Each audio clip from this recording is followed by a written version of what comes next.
What's going on, guys?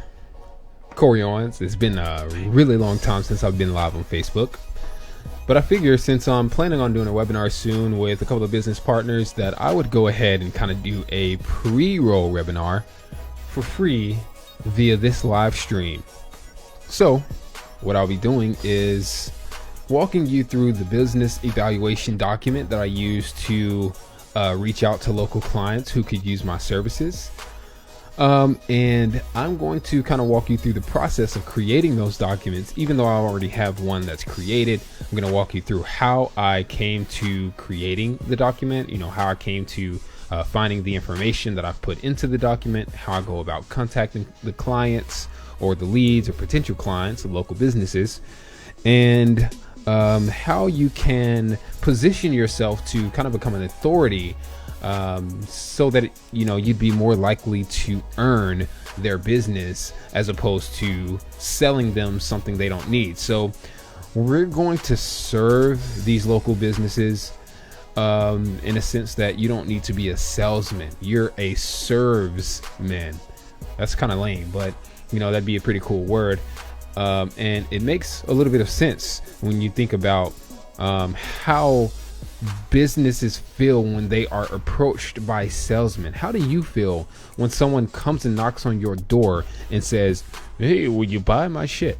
Well, you feel like you're trying to be sold something that you either don't want, don't need, don't want yet, or don't need yet, or probably will never need, as opposed to being served. Someone comes up to your house, sees that your grass needs cut, and says, "Hey, I see that you haven't cut your grass." It could be either because you don't have the lawnmower, your equipment is messed up, or because you're looking for a better person that can actually make cutting your grass a priority, or you don't have the time, but I have the equipment right outside. Today, I'll cut your grass for free if I can earn your business on a recurring contract.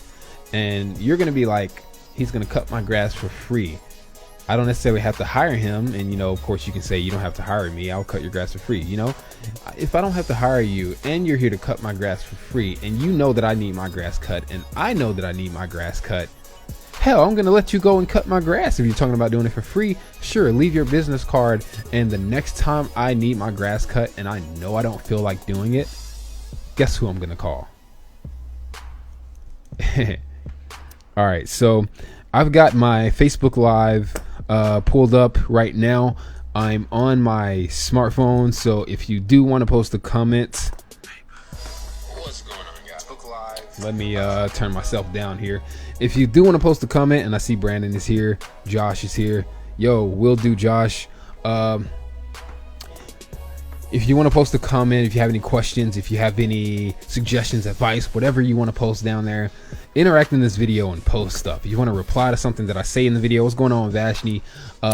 Comment on the video. Help me kind of get this video to someone who could probably use it. I know you could use it, but I know you have friends that don't live near you who are probably more ambitious than the people that do. So share this video out real quick. Do me a huge favor. Give me like a like, a love, a heart, a smiley face, a frowny face. If you hate this video, fortunately there's no thumbs down, but there is an angry face. Go ahead and just react however you want to, and share this out on your public Facebook page so that I can get some people watching this right now. The replay will be up so that you can watch it later if you want to check it out. I'm going to try to be as in-depth but also as quick and thorough as possible so that I can help you kind of fully understand. Thank you, Vashni, for sharing this. I really appreciate it. To help you fully understand what my process is and how I go about contacting clients. So I've got a real world example here for you today, and I hope my microphone is loud enough. Sometimes I get some peaking, but this should be good. I've got a real world example today for a real client, not necessarily a client that I have landed onto a contract, but a client that desperately needed my help in social media, and whether or not they choose or will choose to take action, that's totally up to them. They determine their own success. So at the end of the day, just keep in mind that You can't force anybody to do anything that they need to do. They've got to want to have it. And by positioning yourself as an authority in this process that I'm going to show you today, you put yourself in a position to make them feel like they need you when the time comes for them to use these services. And when they see that when they do hire someone in-house to use the services who have no prior social media experience and no knowledge about, running ads on Facebook or how Facebook really even works, usually they're going to hire a family member or someone that they are in a relationship with from a business aspect, and that person is not going to get them the results that they want. And I'm going to show you a couple of examples today. What's going on, Gerardo? Brandon, what's up, my man? I'll be shooting you a question after. It's direct but slightly long. Man, no problem. Please do. I'm open to answering any questions. And again, guys, if you can, go ahead and share this out to your social network. I really appreciate it. Let's go ahead and jump right in. So, when me and my buddies go out and hang out, the first thing that I have in the back of my mind is, look at all of these businesses we're passing who probably either have a Facebook account or don't. Either way, those businesses will be potential leads. They could potentially be your clients. If they don't have a Facebook profile, they could definitely be your client. If they do have a Facebook profile, they could still definitely be your client, especially if they're getting about 5, 6, 10, 20, 30 likes, shares, or engagements per post. Usually it's less than that. If they're getting, and if they're posting on a daily basis and they have 1, 2, 3, 5, 10 people reacting to their posts, that means, one, they're making an effort to use Facebook, which they know that it's good, but they don't know why it's good. They don't know how it's good. They don't know what it's for. They don't know how it works. They don't know how to use it. They just know that they need it. They know that at some point they will want it and they will need it. They know that if they're not on Facebook, they're leaving money on the table, but they don't know how to capture the audience and the money that Facebook can bring in. So you'll see businesses using Facebook every day, but getting little to no engagement. Let me plug my phone in here really quick before we die. All right. I'm going to use a real world example. So I'm going to pull up a business that I just found on, Facebook. I think I found them on, actually, no. I drove around Collierville and found a business, one of their competitors on Facebook, or not on Facebook, one of their competitors' locations. I searched them up on Facebook and realized they did not have a Facebook page. And then I wanted to see those people's competitors in Collierville, which is how I found this lead that I'm going to share with you today. And I'm not going to hold anything back. I'm going to try to be as in-depth as possible. So let's go ahead and jump right in. The name of this business is, I think it's Amodio. I hope I pronounced that right. Chiropractic Clinic. So the first thing I do when I go and drive around the city, I search for these local businesses and the specific location on Facebook. What's going on, Simon?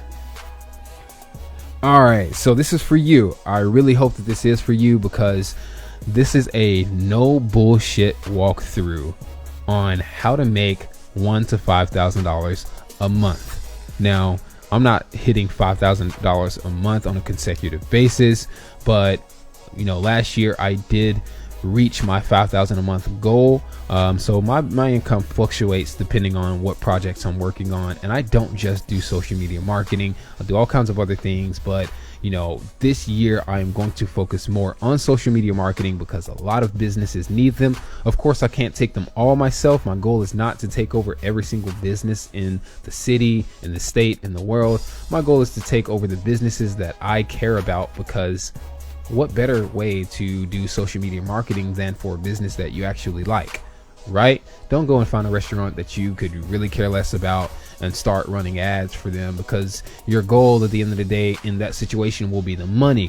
Whereas my goal at the end of the day is to actually get some real results for a business that I want to build a relationship with and potentially have equity in the future. So this is something that you can negotiate once you have started, building up $100,000, $500,000 of revenue per year or per month for a business, you can start actually discussing renegotiating the contract and even potentially getting equity in the business because of what you have achieved through social media. So let's go and find this business. This business is called Amodio Chiropractic Clinic. Now, they have a page right here, and I hope that I'm pronouncing their name right, but let's check out their profile. They have a really awesome picture in the header. It's not necessarily anything about the services they provide, but it's really high quality, and it shows kind of the environment in which the services are performed. The Facebook profile image, on the other hand, has two of the main people who run this specific location. You can see that there is no branding, there's no logo here, and the call to action is call now. So the good thing about this is that they do have a Facebook page, they do have a call to action, it looks like they do have a website. All right, so this is good. They have videos on their Facebook page as well. So now I'm seeing, more posts than I was at one point, but let's see how often they're posting. All right, so here we go. March 1st, February 15th, okay, February 14th, January 26th, January 25th, January 25th. Okay, and this one's also linked to Twitter, so they're on Facebook and Twitter.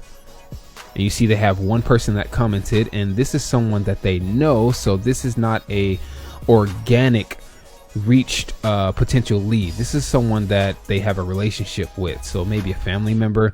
January 5th, June 17th, May 29th. So they're posting frequently, but they're also on Twitter, which means someone's taking time out of their day to make a post on both Facebook and Twitter, which means these platforms are important to them because they want more business. There is no other reason to have a Facebook page for your business or a website if you're doing exceptionally well in business. Obviously, if they had too much business, they wouldn't have time to post this stuff. Okay, you got to think common sense, right? So on average, we have this post 1 like, this post 0 likes, 0 comments, 0 shares, 0 engagements, this post is 0 engagements, this post 1 engagement, but it's not organic, so we're going to cancel that out and say 0 engagements, because the person that shared it is this person's other page. So they have Carsville Health Center as well as a second page. They shared their own post, which goes to show that they are trying to get traction to this Facebook page. So they're sharing their own stuff. That's not how Facebook really works for businesses. You don't share your own content. Okay, 0 engagements on this image, 1 engagement, and this is, we can't tell, 3 engagements here. All right, so they're getting on average 0 engagements, but they're posting frequently on Facebook and Twitter. That means someone is taking the time to do this, whether they've hired someone or they've got someone doing this in-house for free. It doesn't matter. We don't care, because our goal is to evaluate what they're doing on social media, and instead of trying to sell them our service, we're going to tell them what to do to fix it. Now, they're going to either take action and fix it, and then they're going to see us as an authority because we know what we're talking about. When they need help in the future, they will reach out to us, or they're going to try and fail, or they're not going to try at all, and when they're ready to hire someone, they will consider you. So at the end of the day, our goal is not to get their business. I know that sounds counterproductive, but this is a numbers game. You want to give value as often as possible. Give away as much information as you can, because if they're going to do it themselves when you give them the information, chances are they were not going to pay you anyway. And if they were going to pay you, they were going to pay you to figure out what you were going to do and then get rid of you. All right. So we want to give them the freedom to do it themselves. Okay. So they can realize how hard it really is. Now, I'm going to scroll down a little bit more and check out some more information about them. So I'm going to click on About. Now, I'm going to try to really be in depth with this. If I go to their About page, I see they have a Twitter. They're active on Twitter. They have a YouTube. Let's go over to their YouTube and to their Twitter. And they have a website. This website that's listed here is not the website for this Facebook page. This Facebook page is Amodio Chiropractic Clinic. The website that should be listed here is AmodioChiropracticClinic.com. Now, ChiroWeightLoss.com is one of their second pages for a second business this person has started. Don't believe me? Just watch. So it's AmodioChiropracticClinic.net. If you do a Google search, you'll find it. Boom, the website that isn't even listed on their Facebook page.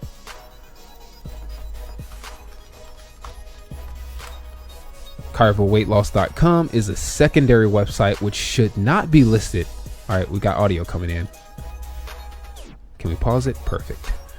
Which should not be listed on their Facebook page for the chiropractic services. It doesn't make sense for you to have a Facebook page for chiropractic services and then have a weight loss website that doesn't list anything about your chiropractic services, right? All right, so that's an issue that's easy to fix. We can obviously go in here with Facebook and suggest the edit. We don't want to do that. We want to put this in a Word document to tell them, hey, you need to change this or else people are going to be confused because, hey, guess what? People are lazy. All right, you want to say that to your potential client. Hey, Mr. Business Owner, people are lazy. So they're not going to go and look for your real website, which is going to be, people get frustrated when they don't find exactly what they're looking for immediately. All right. So on their Facebook, they've got their phone number. We're going to assume that this is the real phone number. They've got an email address to AmodioChiro@Comcast.net. Now, we're kind of tech heads.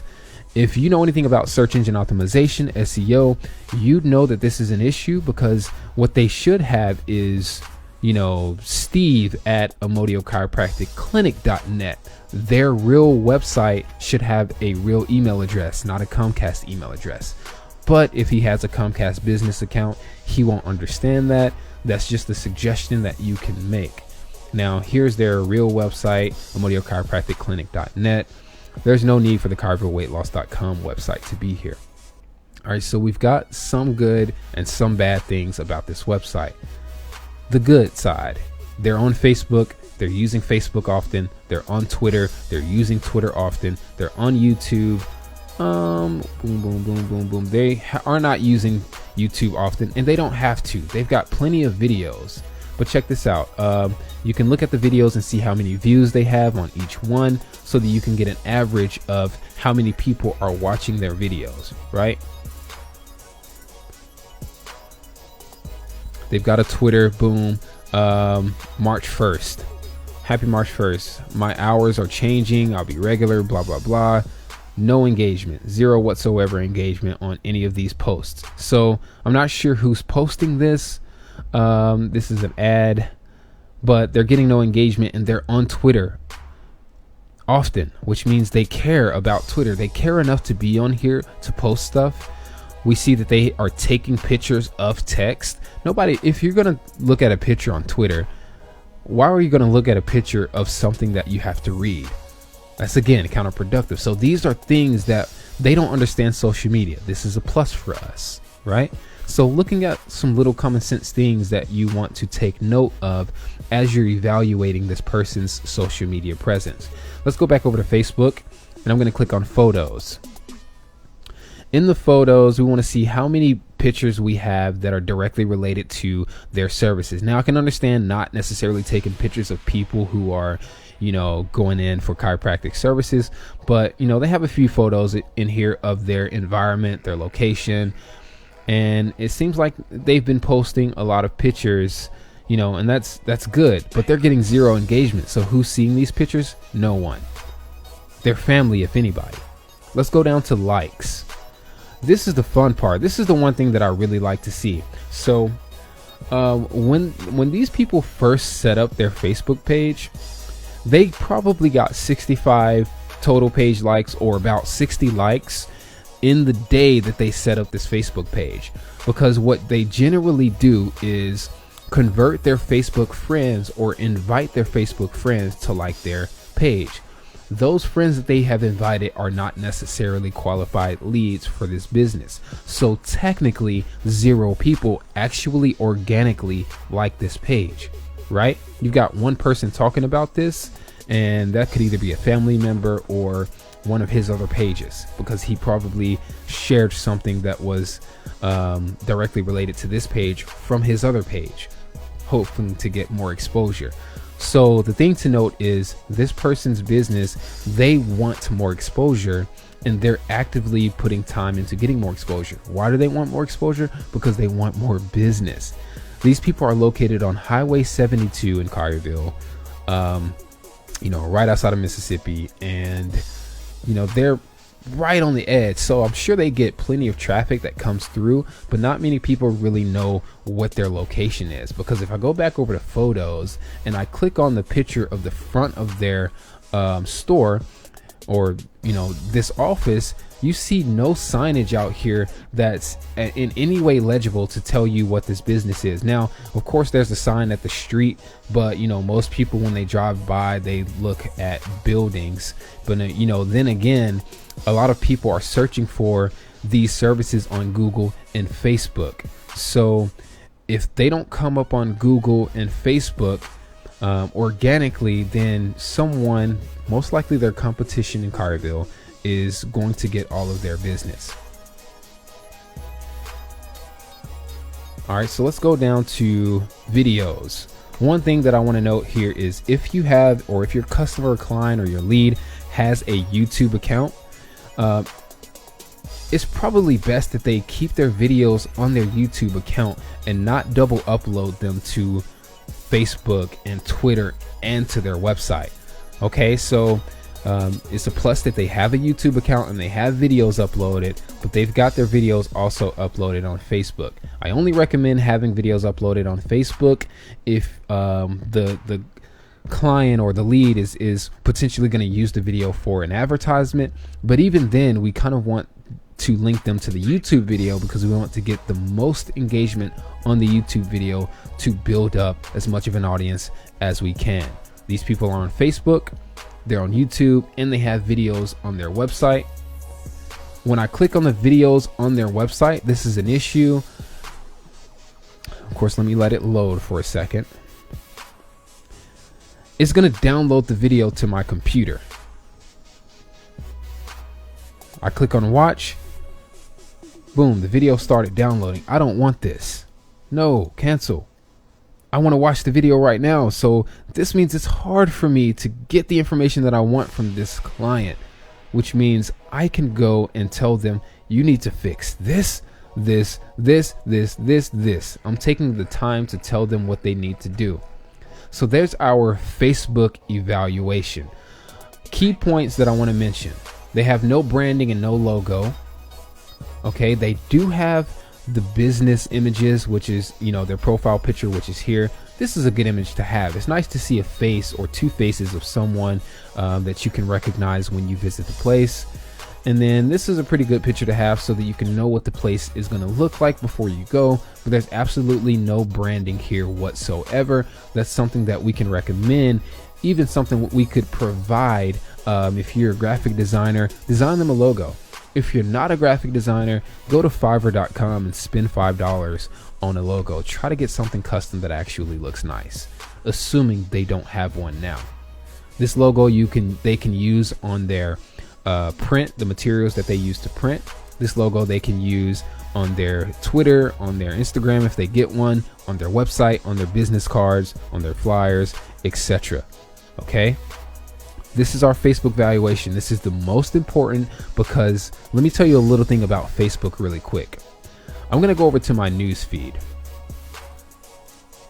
And a lot of people aren't necessarily aware of everything that I've learned in the last 10 years. So let me go ahead and kind of spill the beans on why it's important for any and every business, unless they're, doing pornography or something that shouldn't be on Facebook.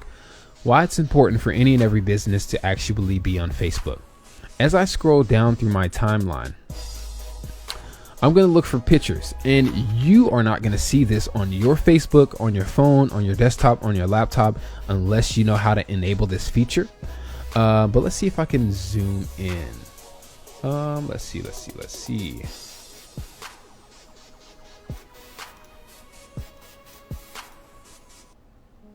Okay, I want to try to zoom my screen in here. Not sure if it's going to allow me to do this yet. Okay, let's grab screen capture. Okay, I'm going to zoom in a lot, and I'm going to push this forward. All right, so can you see what I see on my screen? Yes. What we have here is Facebook telling me that there are two people here, okay? There are two people smiling. There are sunglasses, there's a sky, there's outdoor, and there's close up. Okay, this is really advanced. If you want this, send me a direct message. I can tell you how to get this, but this is just a real-time example of the technology that most of you don't know exists. This is why Tinder is big, but this is definitely why Facebook is huge. Okay, I'm gonna scroll down a bit. One person, sunglasses, outdoor. House, outdoor. Let's keep going through my timeline. Facebook is not going to tell me everything about everyone, but there are certain pictures, if they're embedded and uploaded into Facebook by users, this information will be embedded into the meta description of the image to where you can't publicly see it. And forgive me in advance to my friends whose names I'm showing on here because I'm public, and to the pictures of people that I'm showing on here. This says one person, child, close up. Now tell me, did you know that Facebook can tell you all of this information about what's in your pictures? Now, I'm sure you were a little freaked out at first when you noticed that Facebook had facial recognition. You upload a picture of someone you know, and Facebook says, hey, would you like to tag so-and-so? And you're like, oh shit, no, not necessarily, or yes, this is cool. You were either really kind of freaked out by it, or you were really impressed that Facebook knew who your friends were. Well, Facebook does not only know who your friends are or what pages you're liking, what locations you're visiting. Facebook knows what's in your picture. So we've got facial recognition, and we've got stuff recognition. All right, so check this out. Drink, coffee, food, sky, clouds, outdoor. 26 more pictures. I'm not going to go there. Two people smiling, or two people smiling, and people standing. Oh, there's Dana. Let's see. One person close up outdoor. One person smiling text. Facebook can even tell you what a meme is. Okay, and this is JPEG pixels that you're uploading, and Facebook can tell you what the pixels are. Basically, it's a whole bunch of pixels in here, and Facebook is going to say, hey, one person smiling with sunglasses on, one person with a beard, one or more people, a dog. All right, so we've got a dog here. Facebook knows that there's a dog here, a living room, and indoors. Did you know that Facebook knows what rooms you're in when you upload a picture? Now, to some of you, that'll be freaky. I'll tell you why this is important in a second, and why this is very important for businesses. One person, eyeglasses, close up. Most business owners and the people who own social media marketing agencies don't even know that this exists. Now, I'm some random 26-year-old dude from Memphis with messed up teeth from skateboarding, and I sit in front of my computer almost every day. How do I, of all people, know all of this information? Because I'm a salesperson, I'm a marketer, I seek for it, I'm a student first. I learn as much as I can learn about everything, and I'm here today to teach you as much as I can teach you. Now, I'm trying not to leave out any information here.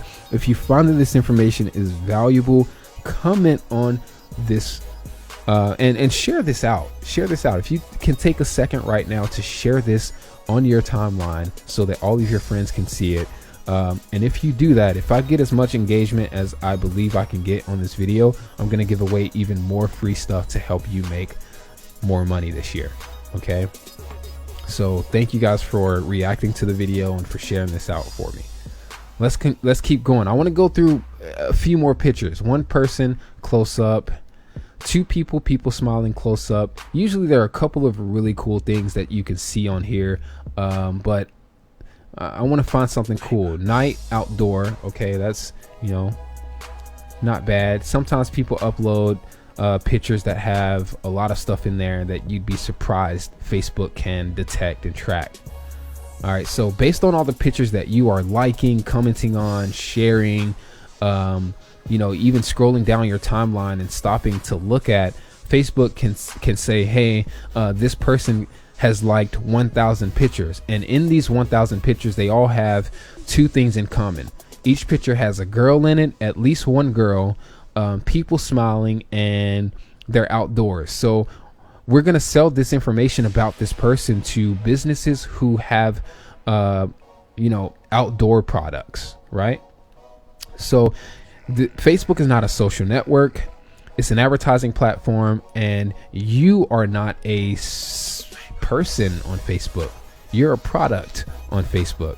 Facebook is not a social network. So people are a little bit more antisocial than they really are social, like in real life, So when you think about that, you're just becoming a part of this algorithm that Facebook is using to turn you into even more of a product. So, don't be scared about it. Don't delete your Facebook, because it can be good for us.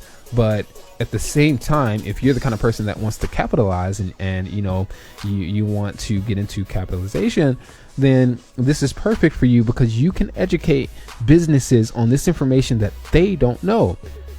A couple of things that you want to consider. Some businesses are advertising on TV and radio still.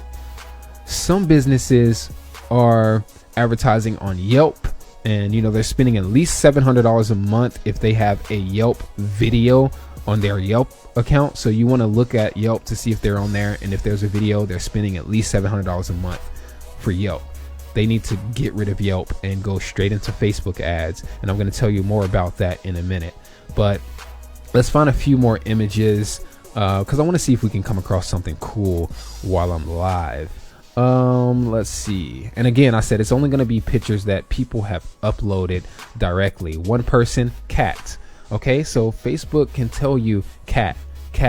Like you this is the back of a cat's head. How does Facebook know that this is a cat, right? Using artificial intelligence. There's not some person that's watching everybody's Facebook uploads and saying, hey, there's a cat in here, because if there was a person doing this, they would also have listed skin color, shirt color, what kind of shirt the person was wearing, eyeliner, all that kind of stuff. So this is artificial intelligence basically adding this information to these images as you upload them. There's a picture here that says screen, so a computer screen. Facebook can detect whether you have a phone in your hand or someone has a phone. And this picture here says text. One person, car, outdoors. All right, so we've got one person here. We do have a car, outdoors. Facebook can tell you all kinds of things. This is not a drink, Facebook, it's lotion, but close enough. All right, here we go. Two people smiling, selfie, close up, indoors. All right, so I'm going to get off of this topic. What Facebook is doing is selling this information to businesses who want to advertise to you. Facebook can tell you that people are wearing shoes, that people have beards. Facial hair. This one says there's a tree in nature, outdoors, people standing.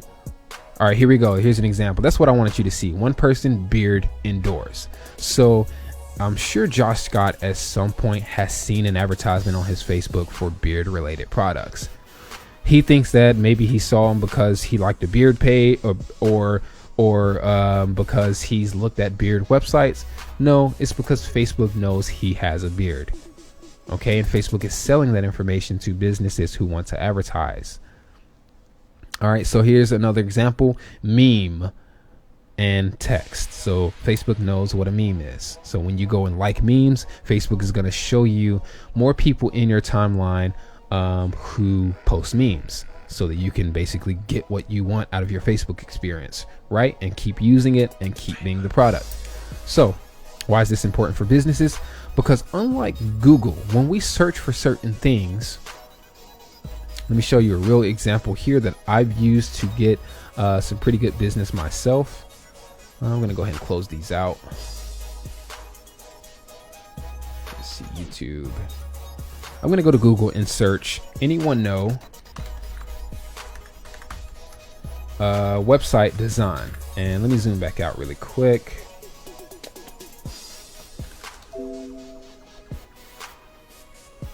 All right, I'm searching anyone know website design in real time on Google.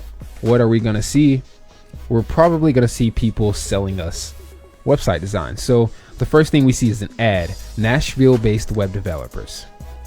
I want to design a website for my business. Anyone know blah, blah, blah. So this is someone asking you a question, but we don't know how long ago this was. Usually this is a thread, like a forum. Why you should not hire a website designer. Okay. 6 dumbest mistakes smart people make when hiring a website designer. How to make $5,000 a month building a website. Okay, so let me search guitar. This is a better example.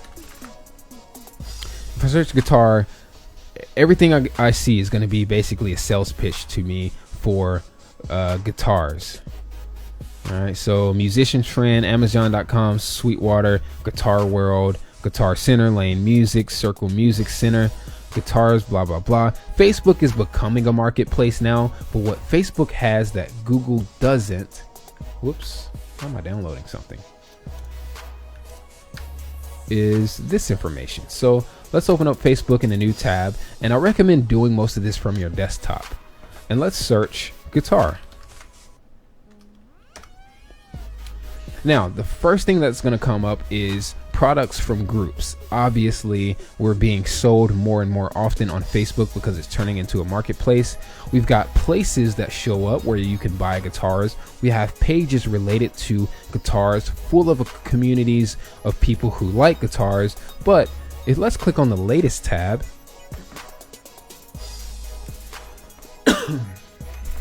What we will have is posts from people who are posting about guitars. This is not on Google. This is why Google used to be great for businesses, for advertising. Now Facebook is replacing the authority that Google has in this space. Facebook is not a social media platform. It is a advertisement platform, a business platform. It is a search engine. So I just searched guitar. Now, not only do I have products that I can buy like on Google, but I have people just now, Tuesday, March 7th, 2017 at 9:17 p.m. from Instagram, Chandra Aaron, co-founder at Jeepers something Indonesia. I've never been to Indonesia. I don't know a lot of people from Indonesia. I'm not sure how many friends I have from Indonesia. I don't have any common friends with this person. This is literally a post that was made when I typed in the word guitar. I can comment on this and I can talk to this person about guitars. Nice. He's gonna be like, who the heck are you? But you like my post? Cool. Like, my friends didn't even like my post as fast as you did, random person. So boom, 1 like, 1 comment from some random guy who was literally searching for the thing that he is talking about. If I were a business trying to sell guitars and this was a person trying to buy guitars, he is literally a lead that came to me as soon as I was looking for him. Just now, if he was posting about, I want a guitar, I need a guitar, boom. I'll show you a better example, but look at this. 1 or more people on a stage. Facebook knows this stuff.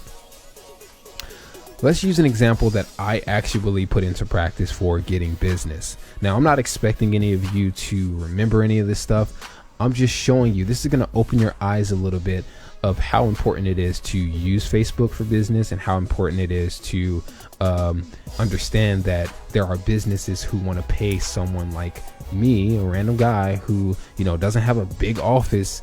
I don't have a big New York agency. I'm not going to charge them $50,000 a month to do Facebook ads. No, I can charge them $1,000 to $5,000, which they can easily afford if they have a legitimate business to run Facebook ads, given that I know more about the way Facebook works than most established agencies who are used to running ads on Google.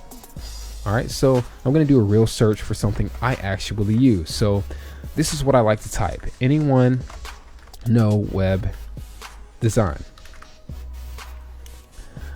I have gotten clients from all over the world. Dubai, Los Angeles, London, United Kingdom, Las Vegas, Texas, Idaho, Africa. If you go to my website, my portfolio, thelabelus.com, you'll see exactly where all of my clients are from. Those are all people from Facebook.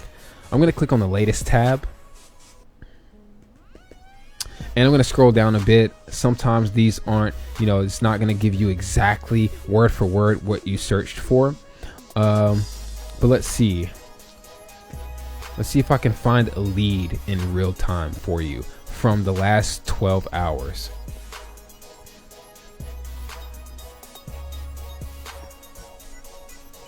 Oh, cool. Bartlett, Memphis. Awesome. All right. Local. Where's this guy at? I don't know where he is. We're going to skip him. And we want to find something that's public as well. So as you can see here, this person posted the same question I'm asking. Anyone know web design? But what she actually wrote is, does anyone know anything about web design? So you don't want to make your sentences too detailed, because Facebook is actually going to return the exact text from the sentence that are in people's posts in real time. So I'm going to see if I have anyone in here that's searching, and sometimes you can change the wording up a bit, which I might do in a second.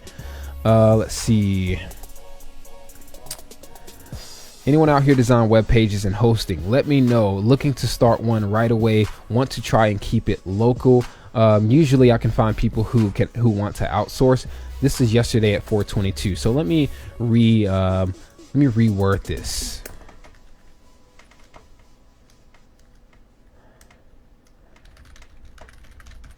So at first I said web design. I'm changing it to website design. All right, so let's click on latest. And again, I'm not expecting you to go and do this. I just want to show you the power of Facebook.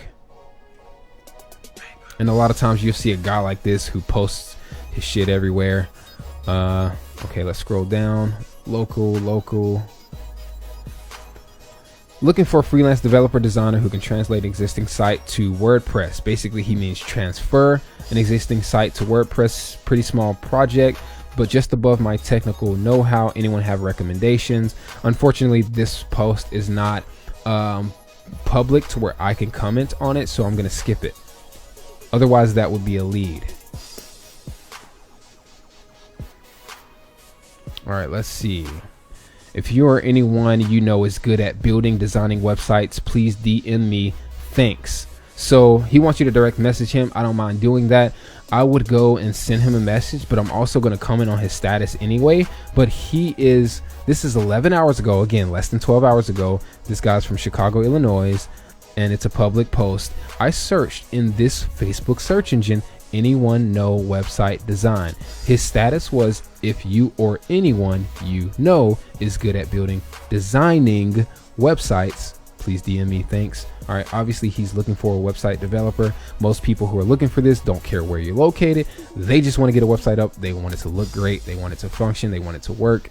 If I have a portfolio, which I do, I can share it with him. So generally what I would do is comment, hey, check out my portfolio.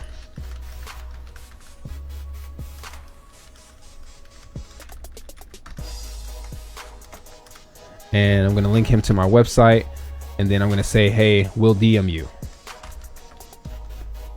And usually it's going to bring up all the information from my website. He can look at my portfolio, and he's most likely going to reach out to me. What are your prices?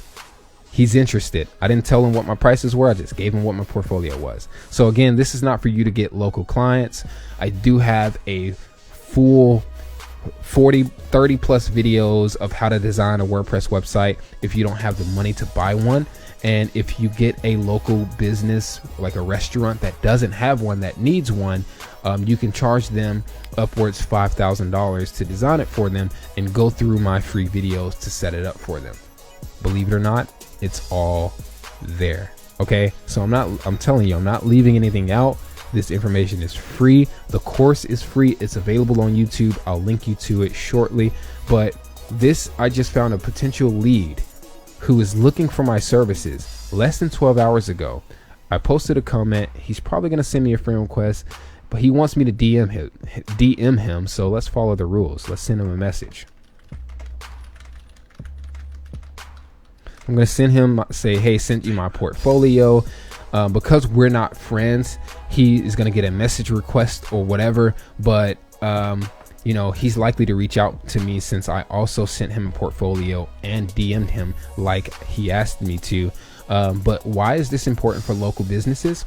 Because I'm a local business and I just found a lead on Facebook from less than 12 hours ago who wants a service that I could potentially charge $1,200 or more for.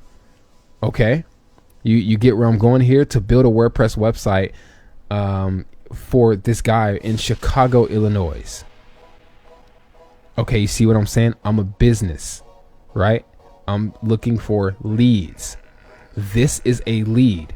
Now, if I'm running advertisements on the radio and on TV, who's to say that 12-year-old Timmy isn't listening to that radio station or isn't watching that TV? And what do we do when advertisements come on the radio and TV? We pick up our phones and we go to Facebook or we change the channel. How effective are TV and radio ads today? Not nearly as effective as they used to be, because Facebook is taking over. Why? Because I can go in here, search for the people who are looking for my services, and then comment directly on a status they made looking for my services. If I post an ad or run an ad on radio or TV, I'm sharing that with anybody and everybody who probably doesn't give a shit about my ad. How many times does a person have to see my ad before they decide to take action? 7 to 11 times, which means how many times do I have to run an ad on TV or the radio for one person to see it 7 to 11 times? Who knows? Because chances are they don't watch TV like they used to. When they are watching TV, next time they're on TV or next time they decide to watch something, it's going to be on YouTube or Instagram or whatever, somewhere on the internet. All right, so that ad is going to be seen 1 to 3 times, which is not even nearly enough for that person to take action, which means companies are wasting money by advertising on TV and radio. Now, if this person did see my ad on TV or did hear my ad on the radio, okay, chances are he might be like, oh, I need a what was that phone number? I can't rewind it. Man, I gotta hear that ad again. Or I needed a website. I wasn't ready. I wasn't prepared for that advertisement. Maybe I'll hear it again one day. But there is no way for me to go and reach out to that person that heard that radio or TV ad and say, hey, I noticed that you heard my ad. What can we do for you? There's no way to go back and retarget him with ads on Facebook like this one, because he's seen my ad. You can't do that with radio and TV. So if 1,000 people like him hear my ad on TV or the radio, those 1,000 people probably have something in common. Maybe they like Entrepreneur Magazine on Facebook. Well, if they heard my radio ad or saw my TV ad, the TV and the radio couldn't tell me as the business that this man likes Entrepreneur Magazine or the other 999 people who also like Entrepreneur Magazine. Facebook, on the other hand, can do that. All right, so that's a real world example of why Facebook is not really a social network, but more of a search engine and an advertising platform for businesses. So there is definitely a way that you can explain this to local businesses to get them to understand that they are wasting money. And sure, they've probably heard it 2 or 3 times, but when you actually go and put it into that perspective for them, they will open their eyes even more and say, okay, this guy knows a little bit more about this thing I've been hearing about, and I want to know more about it because I need to be on Facebook and I'm not. Let's talk to him since he's giving me real information about what I should be doing instead of trying to sell me a service that I'm not sure whether or not I even want. All right, so let's move over to the website.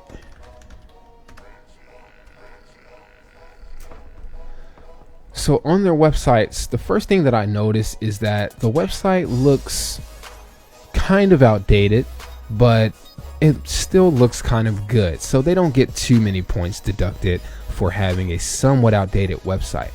The first thing I noticed in the header is that they have their social networks here.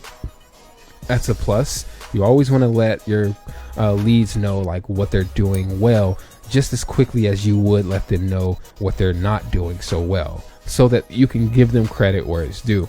They've got their contact information at the very top, which is probably good for mobile. And something's wrong with this logo. We're going to talk about that in a minute.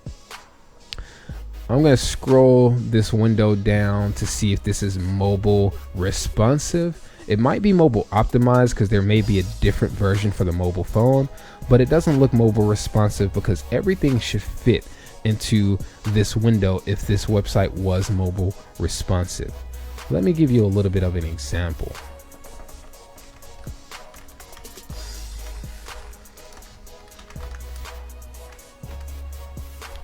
Now, mobile optimized means that the website looks good on a mobile device. Mobile responsive means that the website responds to the width of your window and changes accordingly. So as you can see here, this is what the mobile version looks like on a mobile phone of this particular website. We've got a menu. We've got the information at the very top. We've got these buttons to call now. We've got a slider, and our text fits in the box. Now in this website, everything is kind of cutting off. That means it's not mobile responsive. On this website, on the other hand, everything fits so perfectly. This is mobile responsive. Now, if I bring this website up and expand the window, it changes. We've got a whole different looking website on the desktop, and I didn't even reload the page or go to a new page. This is what you call mobile responsive. So they lose points by not having a mobile responsive website.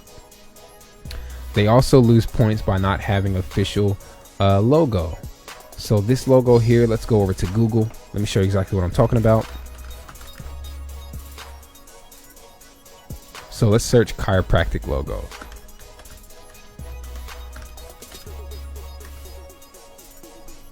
And let's click on images. Let's count how many times we find a logo that looks strikingly similar to this one. 1, 2, 3, 4, 5, 6, 7, 8. Should I keep going? Yeah. 9, 10, 11, 12, 13, 14, 15. All right, you get the point. They don't have a unique logo. You can hire someone on Fiverr, spend $25 to get a logo made. Of course, you're coming out of pocket, or if you're a logo designer, design it yourself. Or if you know a logo designer, hey, get him in on this business with you and ask him to design one for this business for free in exchange for, maybe some compensation when you land this client's business.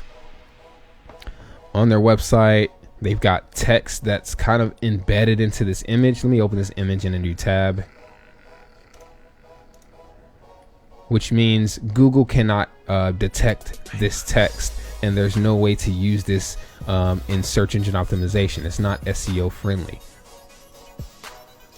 One other thing I'm going to do really quick is right click and click on inspect. I want to know if this image has alt tags. So I'm kind of getting a little bit advanced because this is literally my process for figuring out if these people are building their websites out efficiently for search engines like Google. So it looks like there is no alt text in this image. Alt text is like a description of what the image is. The alt text would read something like chiropractor clinic or chiropractor in Collierville, Tennessee. That way, when you search something on Google, the image will show up. Let me show you another real world example.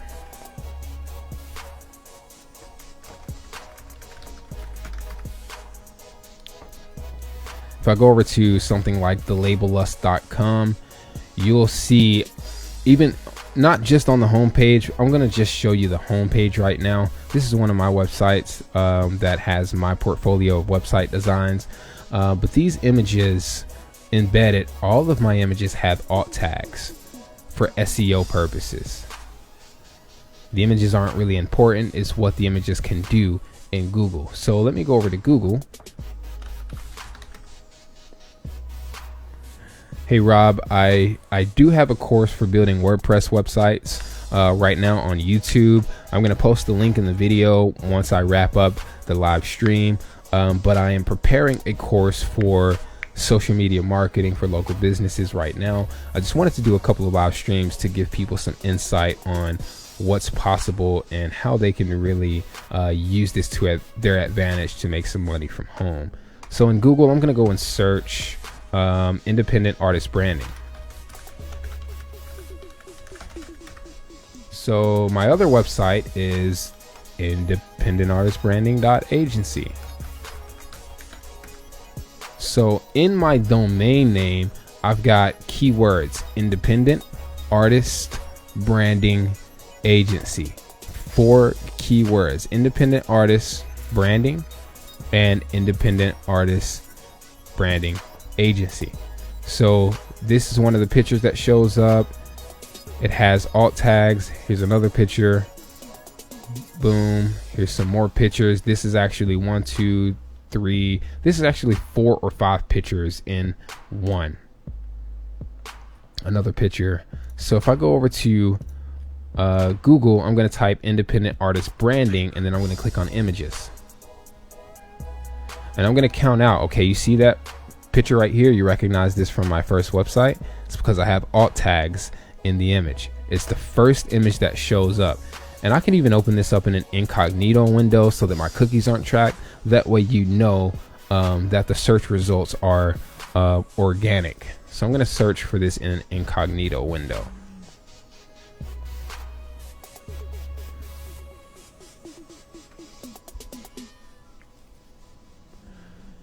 All right, so in the incognito window, the same result. So again, usually Google will show me pictures based on websites I've been, and since I'm in an incognito window, Google is not going to show me anything that is related to the history, like my browsing history. So let's count how many pictures show up from my websites. All right, this is indieartistbranding.com. This one is also indieartistbranding.com. indieartistbranding.com. So I'm just going to go through and count. 1, 2, 3, 4, 5, 6. Let's see if we can find like 50. 7, 8,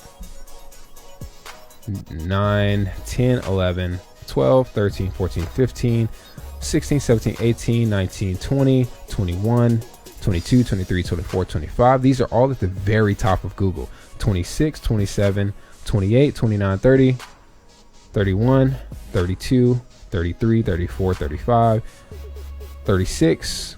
Again, I want to find at least 50. 37 on page 1. Let's see. I know we've got more on here.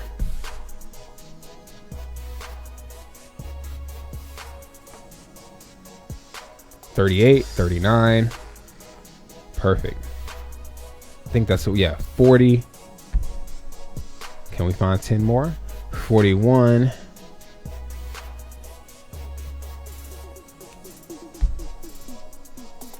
42. Try not to miss anything. 43. 44. 45. 46. And I may even click on the 50th one. 47, 48, 49, 50. Let's click on this one. Visit page. So custom album art. This is a service. So they found a product via Google Images, $599 for custom album artwork. And this is the artwork that I've done for a client in the past. This is search engine optimization. Businesses need this to get services for, get clients for those chiropractor services. If they're searching indie artist branding on Google, I've had so many people contact me from all over the world saying, hey, I want an album artwork. I found your website. I just wanted to make sure, I knew what I got. And in this particular service, I did the photography. I did the graphic design. I actually edited this guy's face. I incorporated that into CD artwork. All right, so this is all from Google, organic search results directly to my website and my products. A real world example of how SEO works. Now, Amodio Chiropractic Clinic has a logo that is like clip art. So they have a logo that someone either made them for free. There's no real branding. There's an opportunity for us to provide value to them by making a logo for them. I'm going to show you in a second what that looks like. There's no good SEO here because this text that's embedded into this image, and this image does not have alt tags. Let's search how many words, how many times we have chiropractor. Control F, chiropractor. We have chiropractor embedded on this page 4 times. So 1, 2, 3, 4. That's not bad. That's actually pretty good, but it's in one paragraph 3 times and in the footer once. This is their main ranking keyword. All right, so chiropractor should be in the domain name where it actually says chiropractic. Nobody really searches that in Google. They search chiropractor.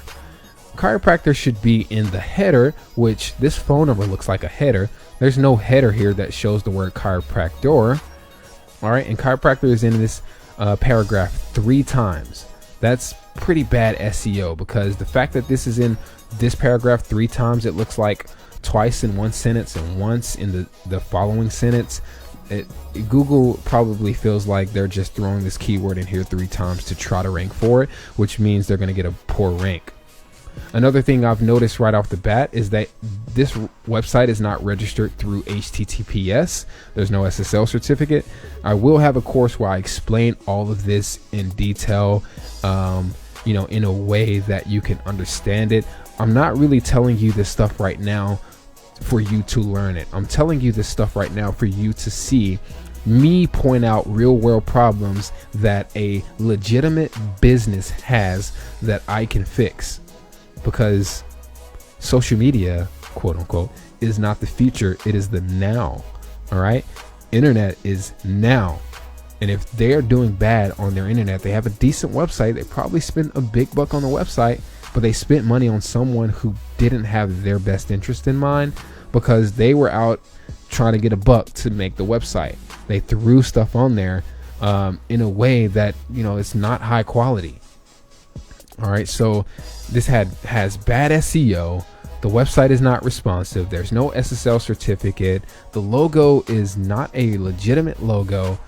So there are a lot of pros and cons. So instead of me just sitting here and kind of talking more about SEO, website design, and their Facebook page, I'm going to go ahead and actually open up the document so that I can give you an even better example of what it is I actually present to them to tell them, hey, you're messing up and here's how you can fix it. I'm not going to go to them and say, hey, you're messing up and I'm your solution, right? I'm giving them the opportunity to be their own solution in case that's what they want it to be anyway.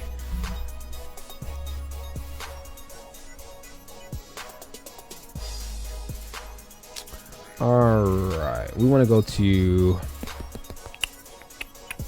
I got so much stuff on this computer, guys.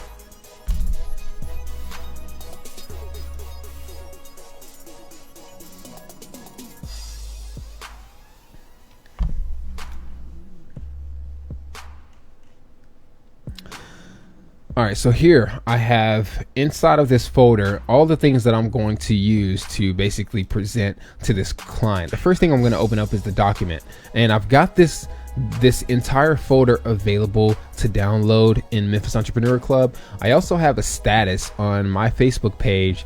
I believe it's a couple of let me just go to my page in case you guys want these files to look at them yourselves. If you scroll down to my 3rd post, I believe, once Facebook decides it's actually going to load, you can see that I shared my own post.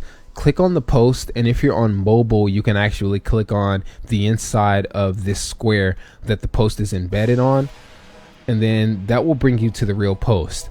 In this post, anybody that comments on this post gets access to these documents that I'm about to show you right now. So, I've got a lot of people commenting on the post. I even had a guy get some real, got a client within 24 hours, no payment today, but agreement to the deal, and invoiced out. So this guy got a client within 24 hours from these documents that I'm about to share with you right now. So let me go ahead and go through this document to show you why it's so awesome. So I put this together from scratch. If you've got Microsoft Word on your computer, then you can open this document. If you don't, I recommend getting Microsoft Word or Microsoft Office. Go ahead and make the investment, because if you make the investment and only use Microsoft Word for this, you can make your money back. Trust me. It's good to invest in things and put money into things, because you'll value them a little more than just going out and finding it illegally on the internet, downloading it for free. So get Microsoft Office on your computer because you need it.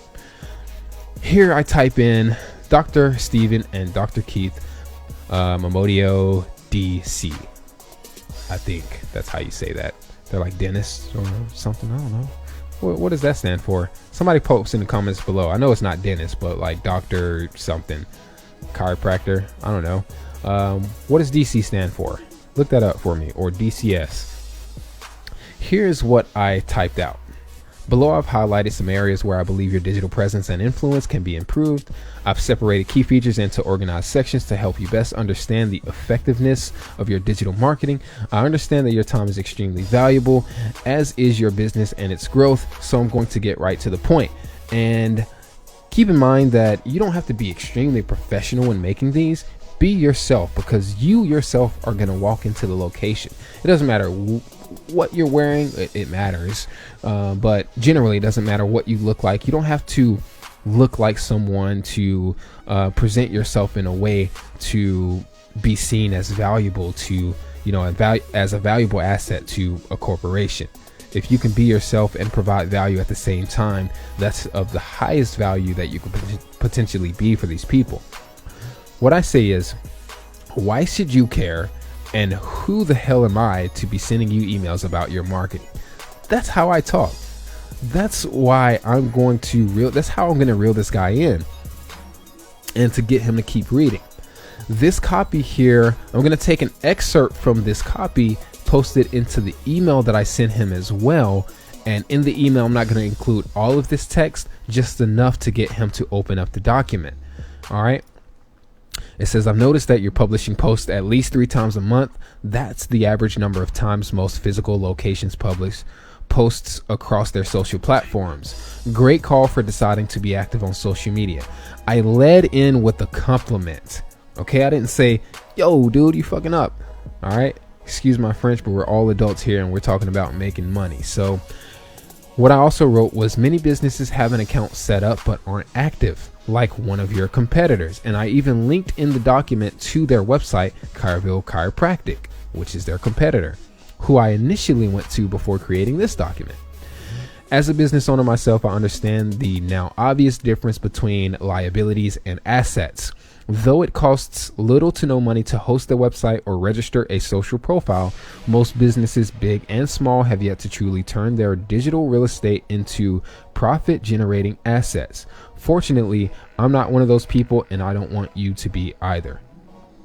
Okay, so we listed out a problem. So we first started with a compliment. We followed that up with a problem that they know they have, because they know that their social profile is a liability because it's taking up time and potentially money, their website, and they want that to be an asset to them. Let's go down to the solution. I'm going to introduce myself. My name is Corey Owens. I've got a link to my website in my name. I'm a freelance designer, website developer, blah, blah, blah. I've spent the last decade building and growing breakthrough brands and studying digital trends. That's just to name a few of the values that I've provided to my partners and clients. Here I have my portfolio linked in here. In the last 2 years alone, I've been able to work from home, blah, blah, blah. I've listed out kind of social proof that I have clients in Dubai, Las Vegas, Africa. You don't necessarily have to do that. Landing big clients is great, but I've decided to come home to Memphis to give more value to my city the best way that I know how. For me, it's not about the money. And for me, it literally is not about the money. Otherwise, I would not be doing this live stream as in depth to you on Facebook, or giving away this document, which I've given away to a countless number of people. So today, I'm not here to offer you any services, in parentheses, yet, okay, in quotes. I do want to get his business in the future. Instead, I'd like to share some information that I believe will be of value to you, your partners, and to the longevity of your business. Standing out online is easy for those who were born into the digital space. Unfortunately, most established and successful businesses aren't. All right, so there's another compliment. This is talking about them. You are a established and successful business, but that's also a insult. You're not standing out online.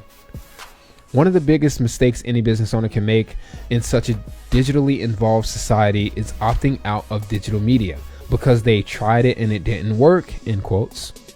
Truth is, they didn't have even the slightest clue what they were doing, or they paid someone who pretended to know what they were doing only to yield little to no measurable results. Keyword, measurable.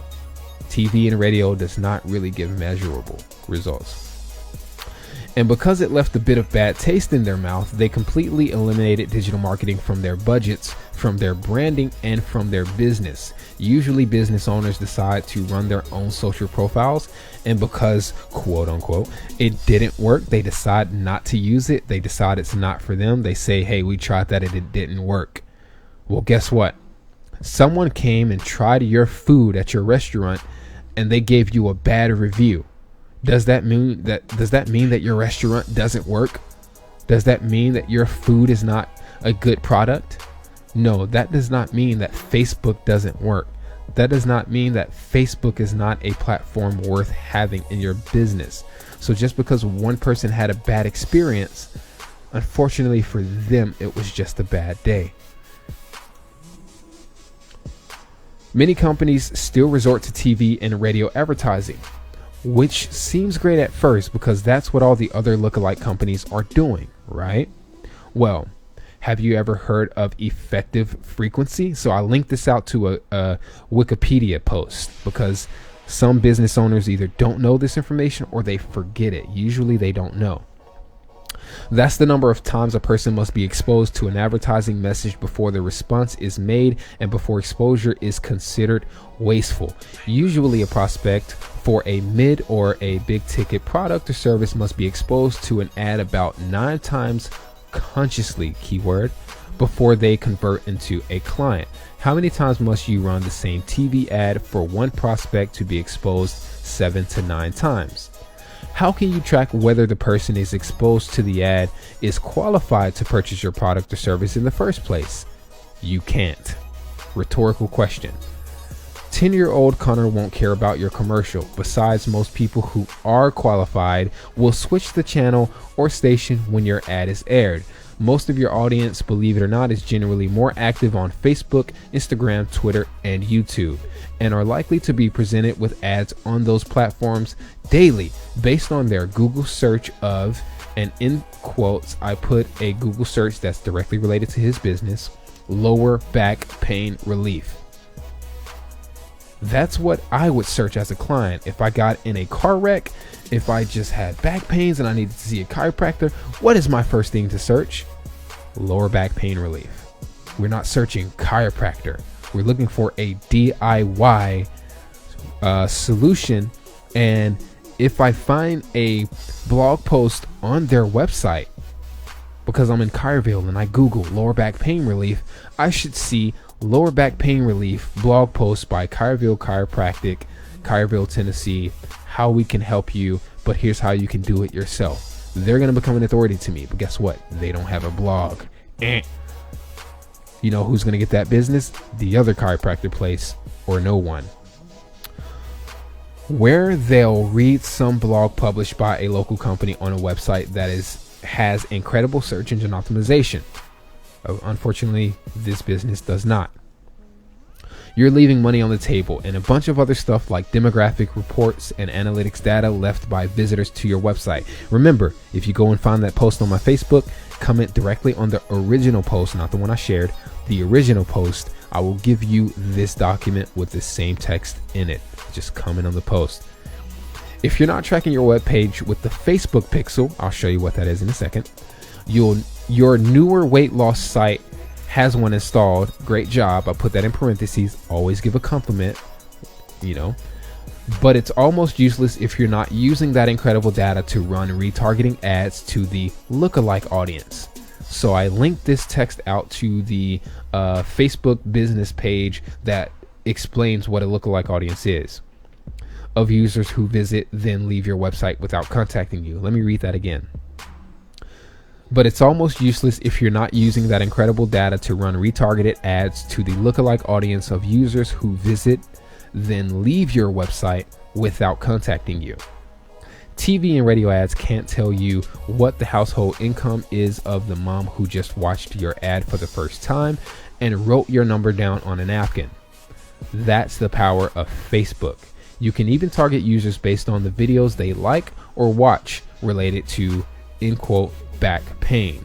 This is information they probably did not know, and they are going to store this document somewhere if they're not ready to pay for my services yet. They don't know how much my services are, but they're not ready to bring out money, so they're going to store this document somewhere because it has some serious shit. All right. Oh, in the bottom, I also put my Memphis Entrepreneur Club logo. You can double click in the Word document that I sent to you, the footer. Yeah, there you go. And you can change that logo, or you can pay me to do it for you, either or. But it's the Memphis Entrepreneur Club logo. You can leave it in there too if you want to. I don't care. But don't put my name in the document. Your digital marketing. I also prefer that you change this though. But I'm going to keep it in there for aesthetics, and you can design your logo and replace it. It's definitely recommend that you put your own logo in here, because if they visit the website and sign up for it and then they hire someone on the website, you're not going to get the credit for creating this, spending the time you took to create this document. Okay. So, don't try to pull one over to look cool to these businesses to say you're in Memphis Entrepreneur Club. All right. Don't do anything stupid. Your digital marketing. All right. So I've created this table. In this table, I have these columns: social profile, profile URL, followers, posts, engagement, ad spend and targeting, ? And reviews. So on their Facebook page, Amodio Chiropractic Clinic, I put it in abbreviated, and then I link it out to their Facebook, to that page. If I control click it, why is it not? Okay, it's going to open it up in the PDF that we send them. So this works in the PDF, not necessarily in this Word document. We're going to send them the PDF. Keep that in mind. So I've put into, let me actually go and edit hyperlink and copy it. So let's say they do click it. They're on their phones or whatever. It's going to open up a new Safari tab if they're on their phones, and it's going to bring them to their Facebook page. All right, so they're going to be like, wow, damn, he put like all of our links in here. So for this particular location, they have a Facebook for Amodio Chiropractic Clinic. They have the Chiroville Weight Loss or Chiroville Healthcare Facebook page. So they have two Facebook pages for pretty much one business location. They have a Twitter profile. They have a Google Plus. They have a YouTube, a Yelp, a Google My Business. Actually, they don't have Google My Business. Or do they? Yeah, they do have Google My Business. They have these other websites where I found them when I just Google searched Amodio Chiropractic Clinic. I found them listed on other health websites, so I listed those here as well. Okay.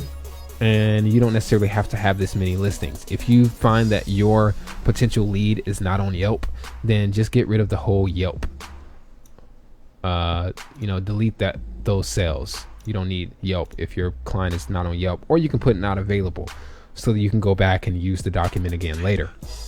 All right, so your digital marketing. On their first Facebook page, they have 59 followers. In parentheses, I put 0, and you can see that this is red. In parentheses, I put 0 because these aren't real organic followers. They didn't just choose to follow this page. Chances are these are family members and people that were friends of the person who set up the Facebook business page. They have 0 organic followers, in my opinion. 59 is really not much either if those were real followers. They're posting 1 to 3 times a month. I put this green because that's pretty good. You don't need to really post any more than that, you know. Engagement, on average, they're getting 0 engagements. Ad spend, I'm not getting targeted with any advertisements, so I put not available here and made that red. Usually I put yes if I know they're spending money on Facebook ads and I get targeted with a sponsored ad from their website or their Facebook page. In this case, as long as I've been looking at this company's social profiles, I've never seen an ad, so we put not available instead of no. They have 1 review, or in the time that I created this, they had 1 review, but the review was either posted as a comment or it was posted directly to their profile. It wasn't posted in the reviews section where people can see their ratings, so they have a 0 reviews technically. The second Facebook page, 378. I made this yellow, not necessarily green, because that's still not a lot of people. The number of people in Cairo, which I'm going to go ahead and search really quick,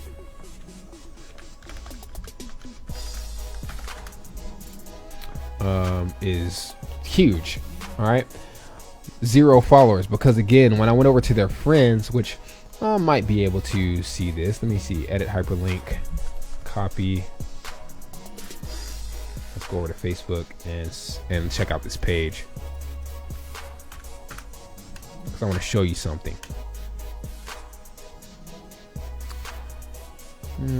Likes. Okay, I think he updated his picture. It didn't look like that at first. I don't remember, but he kind of started to try to take my advice a little bit. All right, so you see these just random spikes, 7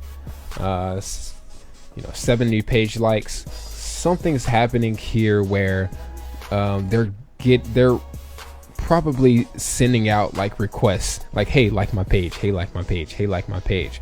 In some cases, you'll see 1 big spike if they're relatively new to Facebook, and that 1 big spike is going to be that whole 415 friends that they converted when they created the Facebook page. But that's kind of hard to track. And in the same sense, 415 people are not really a lot. All right, let's see if we can close this. I'm gonna go over to, let's go to Memphis Entrepreneur Club. So this is the business side of Facebook. Most people don't know that this exists. We'll talk about this in another video. What I'm gonna do is I'm gonna create a fake advertisement, and I'm going to see what the population is in Cairo in relation to that 378 people they have on here. So let's see, here's where you left off. I want to start over with a new ad. Let's do engagement, page likes, continue. I'm going to choose my page. So I manage a lot of Facebook pages for businesses, entrepreneurs, and other people, which is why it's taking a long time to load. But let me find one of my pages, Memphis Entrepreneur Club. And here we go. Right now, the audience is set to United States, excluding people who like Memphis Entrepreneur Club. I'm going to change this audience. So let's see. We're going to change this from United States to Cairo, Tennessee. Cairo, Tennessee, United States city. We're going to change this from 25 miles. Actually, I'll even pull this down to like 10 miles to see how many people are in this location. So 10 miles, we're going to do the minimum, Cairo, Tennessee. Everyone in this location, we're going to do people who live in this location. And we're going to go, let's say 19 years old, because we want to make sure they have at least like a debit card or something, a credit card, to 65. And we're going to do men, because we know men do a lot of hard labor. They're more likely to have back pain. So this is 21,000 people. Actually, is that our entire audience? Yeah, okay. 21,000 people who are in Cairo, Tennessee in a what is this, 10-mile radius, ages 19 to 65, men. All right, so there are 21,000 men ages 19 to 65 in 10 miles of Collierville, Tennessee. All right, so I just did that in real time to see what my audience looks like. Now we can even make this even broader, so we can go to something like 41 to 61.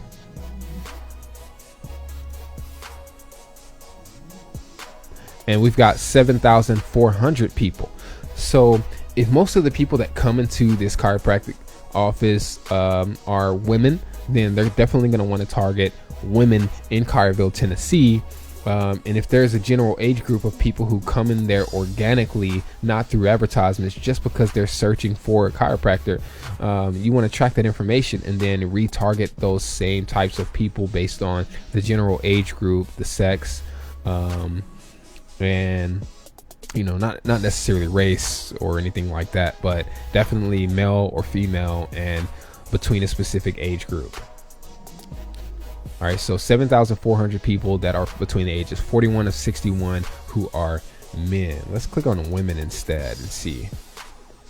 13,000. And the last time I did go into their chiropractic office, I saw about 3 women and 1 man. So 13,000, they have at least 20,000 people that they can go and target in Collierville and around Collierville, but they have a total of 378 likes.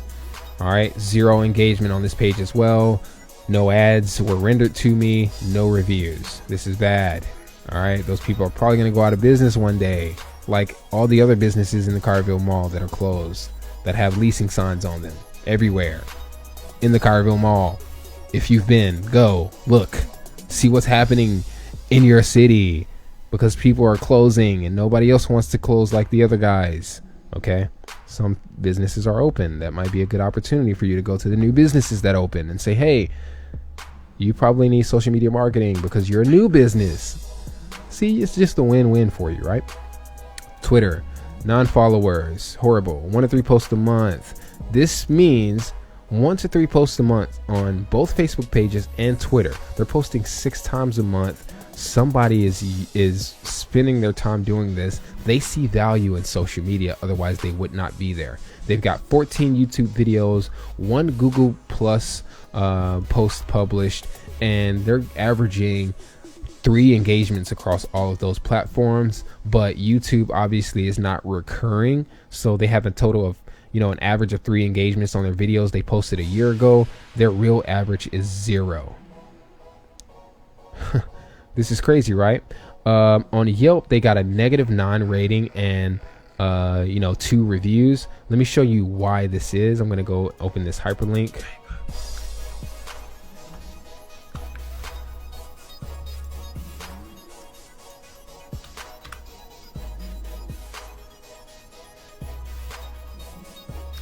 And let's see.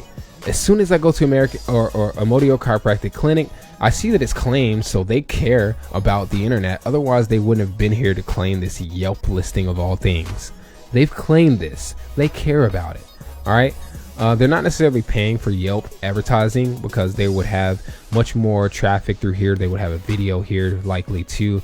Some people that pay for Yelp advertising don't have a video, but if they do have a video, they're definitely paying. Keep that in mind. They're paying at least $700 a month for Yelp. I don't ever recommend using Yelp and paying $700 a month for Yelp, where you could be paying $300 a month for Facebook ads, because at minimum you have to run 1 Facebook ad for 5 times a day. That's $150 a month that you're going to spend on running 1 ad. So multiply that by 2 so that you can split test ads every month, running 2 different ads at $5 a day. That's $25 in 5 days per ad that you split test, which means you're spending $50 every 5 days to test 2 ads. And then the next 5 days, you're going to pick out the things that worked and split test 2 other things. That $700 that they're spending on Yelp can go into Facebook ads 10 times over to help them understand who their target audience is, to nail down when split testing on Facebook, to figure out, okay, this is who our target audience is. It's women ages 19 to 25 who live in Caryville, who have an average household income of $60,000, who also like cat food brands on Facebook. We need to target them because 1,000 of the people who visited our website, 900 of them like cat food brands.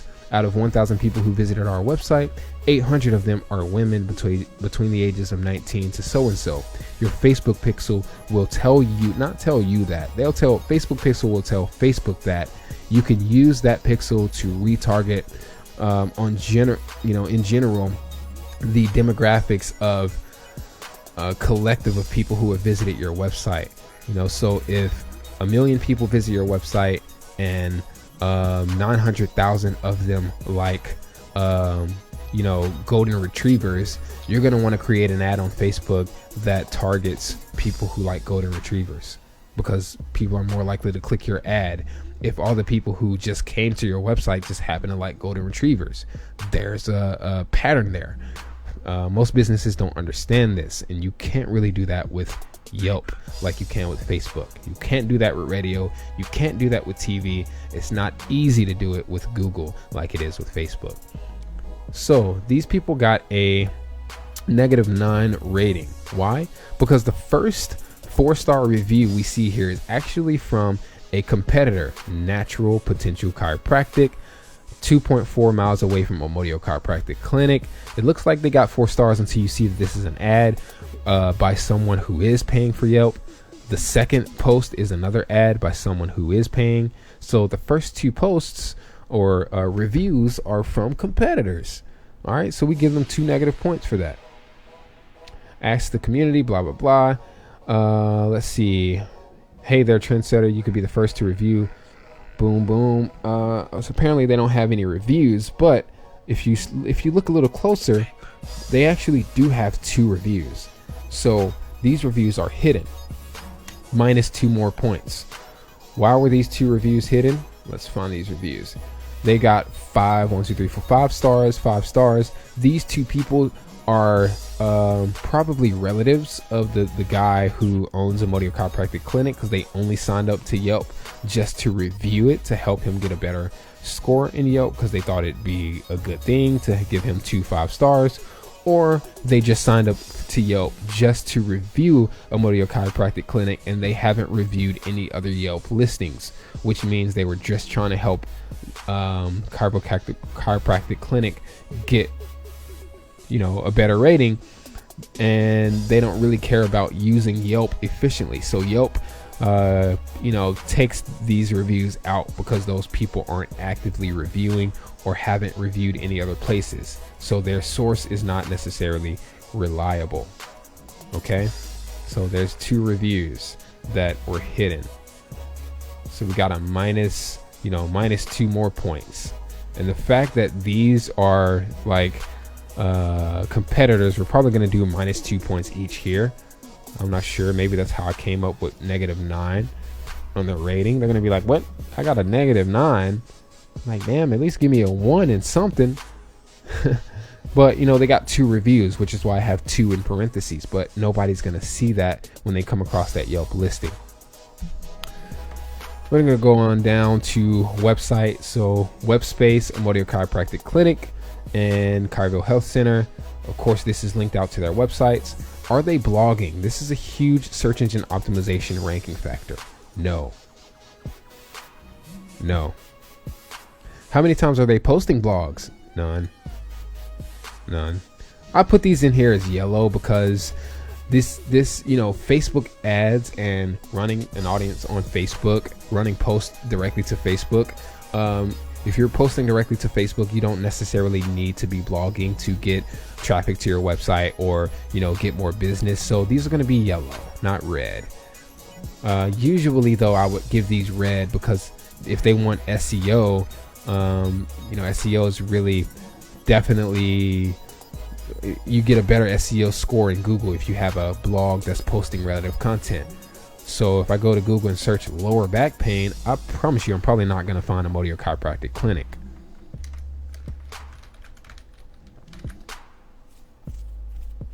Let's see who we find. Lower back pain, faceyourbackpain.com. This is a blog, but they're running ads, so we're not going to count this advertisement that shows up as number one. Lower back pain symptoms, diagnosis and treatment, spinehealth.com. It's probably nowhere near Caraville, but this is a blog. Treatments, this is exactly what I'm looking for, because I'm looking for a DIY solution. But we give credit to spinehealth.com, so I might go back to this website when I need more solutions, right? I won't go to the chiropractic clinic website. Lower back pain symptoms and causes, Spine Health again, WebMD, medicine.net, Pain Science, Spine Universe. Nothing in here about Caraville, and there should be, right? If they were using Google AdWords, they can rank for lower back pain, and you can find the Google listing and the Google Maps. So let's search chiropractor, and boom, Barry T, Amodio Chiropractic Clinic is number 2. That's a plus. We're going to give them a thumbs up for being number 2, but we're not going to give them too much of a thumbs up, because are you going to go and well, actually, yeah, this is a good thing, because we just searched chiropractor, so they're ranking pretty well for the word chiropractor in Google Maps. Let's see if their link is in here though. I'm pretty sure we have let's see, CaravilleChiropractic.com, which is their competitor. All right, we got CaravilleChiro.com, which is their competitor. We've got Memphis Chiropractor, Chiropractic Memphis, The Joint in Tennessee. Okay, these are all competitors. I have not seen their webpage in here one time for the keyword chiropractor. The plus side, we have them on maps, so they don't rank in Google listings, but they do rank in Google Maps. This is a plus and this is a negative. So let's go down to our document. Do they have social integration on their website? Let's go and check it out.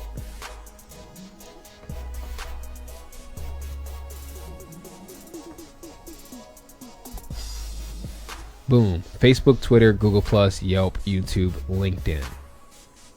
Yes, that's green. Their other website doesn't. Do they have the Facebook Pixel installed? So I think they have this on Mozilla Firefox web browser. I know they have this on Google Chrome, which is what I use. So I'm on Google Chrome now, and let me actually zoom in here. We've got this little thing right here. This is the Facebook Pixel Helper. It's a Google Chrome extension that tells you whether or not a Facebook Pixel loads on your website. What is a Facebook Pixel? It's actually literally a 1x1 JPEG image, like, a little bitty 1x1 JPEG image that's transparent that gets added to your website. It's transparent, so you can't see it. You don't know it's there. There's no link that you can click on to find that pixel. But the pixel, when it's put onto your website, it actually adds a line of code to that one pixel that calls over to Facebook Business Manager and tells you that I'm visiting the website right now. So when someone visits Memphis Entrepreneur Club, or I'll go to both of my websites. If someone visits thelabelus.com, or they visit memphisentrepreneur.club, once the page loads, it's going to say, boom, Facebook Pixel Helper. All right, so this is thelabelus.com. If I click on this, it's going to say, let me zoom out a bit.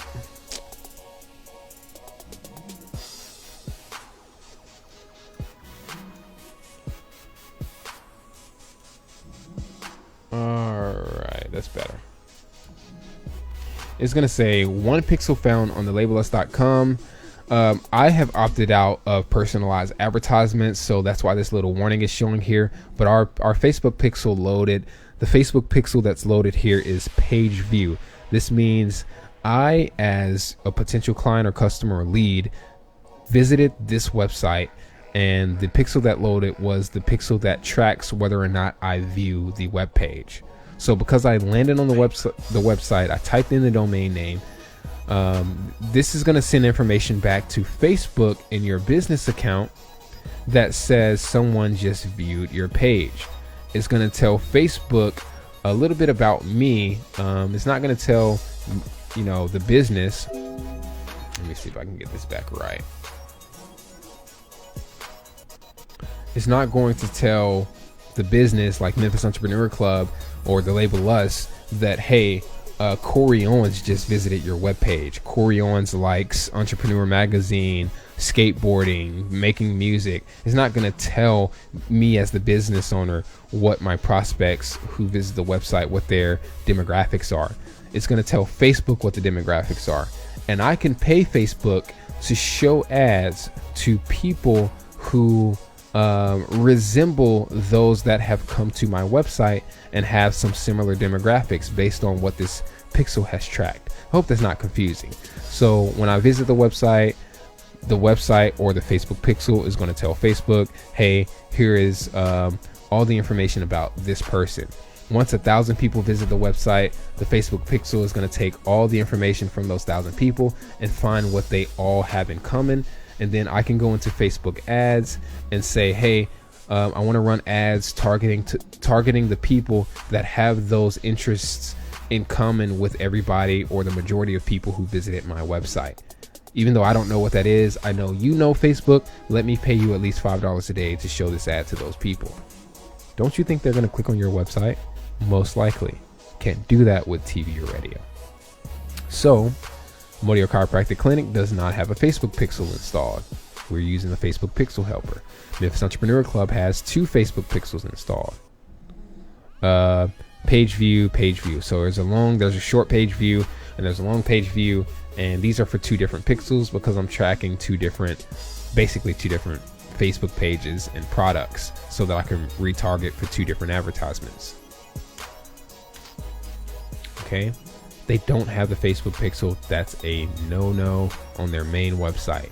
There's no way they can run Facebook ads that are targeted, or, not having a Facebook is kind of like owning a store and then letting people walk into your store with no employees present and leave without having any cameras recording or anybody greeting the person. You'll never know who that person was. All right, that's what a Facebook pixel is. It's like the person that's in there greeting the person and saying, hey, drop your business card in here. It's like, oh, okay, yeah. Do they have email capture? Yes. Somewhere. Right there. Huge plus. Email marketing is still very big. All right, so yellow for things that can be fixed but aren't extremely necessary. Green for things that are incredible, so this is like complimenting them on where they're doing things right. Red for things that are totally necessary and have to be fixed. We've got this gray color for some things that are optional, usually industry standard or case-by-case basis. This golden color that's for things that are not recommended. Usually I'd say TV and radio not recommended, but there is a case-by-case basis. I always say the best ads are, as Gary Vaynerchuk says, Super Bowl advertisements. So if you get an advertisement on TV, make sure it's during the Super Bowl. It's expensive, but it's worth it. This purple color is recommended. This teal color is highly recommended. We highly recommend Facebook advertising. We recommend Google and YouTube, case-by-case basis for TV and radio. So let's go through the rest of this document. Evaluation of Google, page 1, their Google ranking. They're ranking number 6 for the search term chiropractor. Let's see if this is still true today.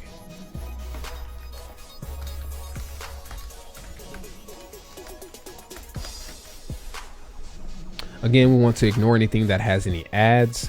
We're going to ignore the map right now because we're looking at the actual listing from Google, from websites, not the maps. So 1, 2, 3, 4, 5, 6. Oh, okay. So now we've got another competitor. 1, 2, 3, 4, 5, 6. They're ranking number 7.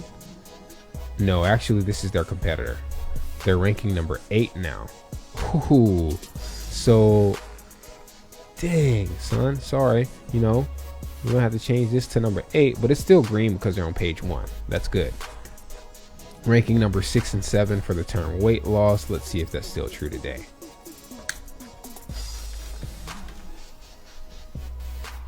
One, two, three. We're gonna skip maps. 4, 5. They're ranking number 6, 7, and number 8. And chances are, I'm not in an incognito window, so this could be right. If you were to search these same terms, you might see this. Again, I'm also in Carsville, so this is kind of based on location as well. But 6 and 8, first page, that's good. They're not ranking for these terms: chiropractor, back pain, neck pain. You got to think as a customer, what would a customer search, or a potential customer? Knee pain, neurotherapy, auto injuries. They're not ranking for these at all. Bad. I could have made those red, but I didn't. I wanted to highlight where they're doing pretty good. Google Maps, they're ranking number 1 for the search terms chiropractor and Carsville chiropractor. That kind of makes sense, but this is good for the maps. They're not ranking for the terms back pain, neck pain. Moment of silence for these people not ranking for the things that people search for most. All right, Google My Business. They have 0 photos uploaded to their business listing, and their business hours were missing. Maybe they've changed that. Let's see.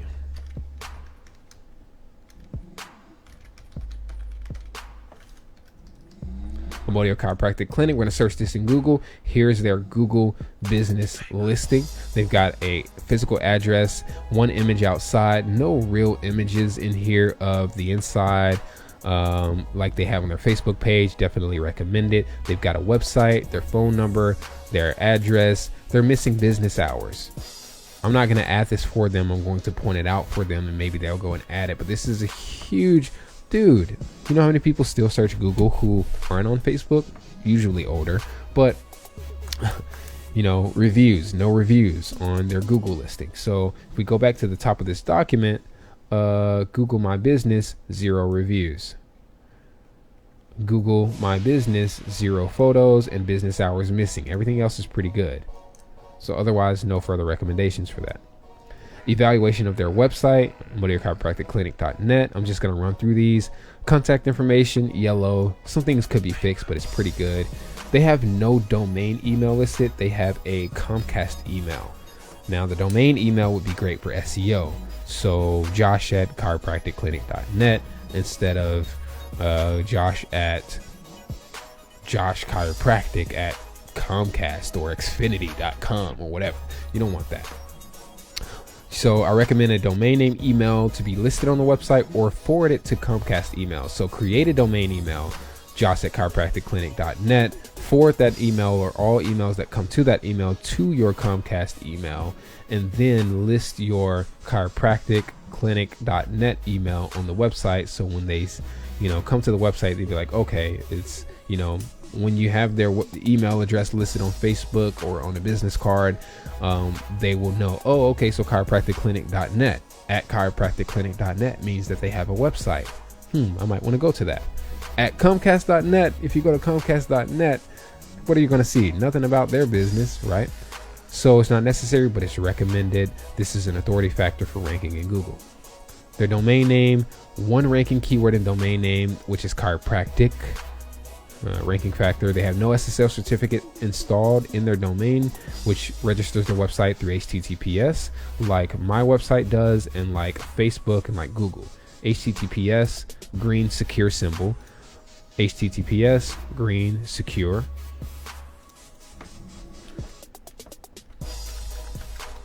Memphis Entrepreneur Club, registered through an SSL certificate. Green secure HTTPS. So this tells Google that if I were to enter my email in this email listing right here, and my name and my phone number, this information can't be intercepted by someone that's hacking the website. Nobody can take this information and decode it as it's sent through the server to the email. Now, with an SSL certificate, that information gets scrambled, and basically the website sends a key to the server. The server uses a key to unlock that scrambled information, to unscramble it, and then that information is decoded by the server. So if someone intercepts this and tries to take the email address, the phone number, the credit card information, they're going to have a series of letters and numbers that are infinitely long, which they cannot unscramble to solve and figure out what that credit card number, email, or phone number is. There's no SSL certificate here, which means the site is unsecure. Google will not be highly interested in showing the unsecure websites first. They prefer to show whichever websites are most secure, because even if the website is beautiful and they have great services, if it's insecure, if the website is not secured through an SSL certificate, Google's going to say, man, what if we recommend this on our Google page 1 to a customer and they get their information stolen? We are the one that recommended this website, so how about we not recommend the unsecure sites, so that, you know, we're not liable, or so that people can see us as a reasonable resource for searching for, you know, secure websites. Obviously, you don't want to go type into Google secure chiropractor site. Nobody does that. But you do want the most secure browsing experience. You don't want viruses on your computer, which can be uploaded to websites by hackers if it's not secure. That's just all kinds of threats you're posing for visitors of your site if you don't have that. There's my short explanation on that. No blogs are published, which is a major ranking factor. Let's go to Google, and I'm going to try to search one thing like Memphis Entrepreneur. Maybe something will come up from one of my blogs. Who knows? Memphis Entrepreneur Central, blah, blah, blah. Let's go to page 2, and I don't really post blogs often. Memphis Entrepreneur Club. There's my website. Let's see if we can find a blog post from me, though. And these are going to be old if we do. Or should I search Entrepreneur Club? All right, let's see. What was one of those? So let's search Memphis Entrepreneur Club, Facebook, boom, boom, boom, Meetup. Oh, I've got a YouTube channel too. YouTube, Google Plus, Instagram. I've got a lot of stuff, Corion. So you'll find a lot of my other websites in here. 3 Comma Club, another one of my websites, official Corions. Sometimes I forget where I was ranking, but I had a couple of blog posts in here. I'm not going to go through and try to find them, but that just goes to show I don't post enough blogs on my website to show up when I search those keywords, but I do have blogs. They don't have any blogs. I'm not necessarily trying to get people to read blogs on Memphis Entrepreneur Club because it's a private site, you know. So with this, we can go to their website and say, what's your blog look like? Let's click on the blog, and there's nothing here. Apologies, but what you requested cannot be found. Let's go back to our document. So we put a big red highlight on this. Responsiveness. They have a mobile version of the website, so when you view the site on mobile, it looks different. So we gave them a yellow. The website is not actually responsive.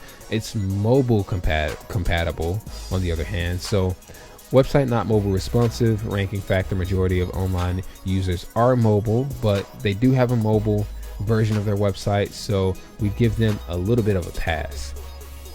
Logo, free clip art used by other Cairo companies, 27 matches found on Google image search, and I actually link out to the Google search to show the other logos. Logo isn't vectorized, digital, and print ready, nor is the design tailored to your brand. So this is a big no.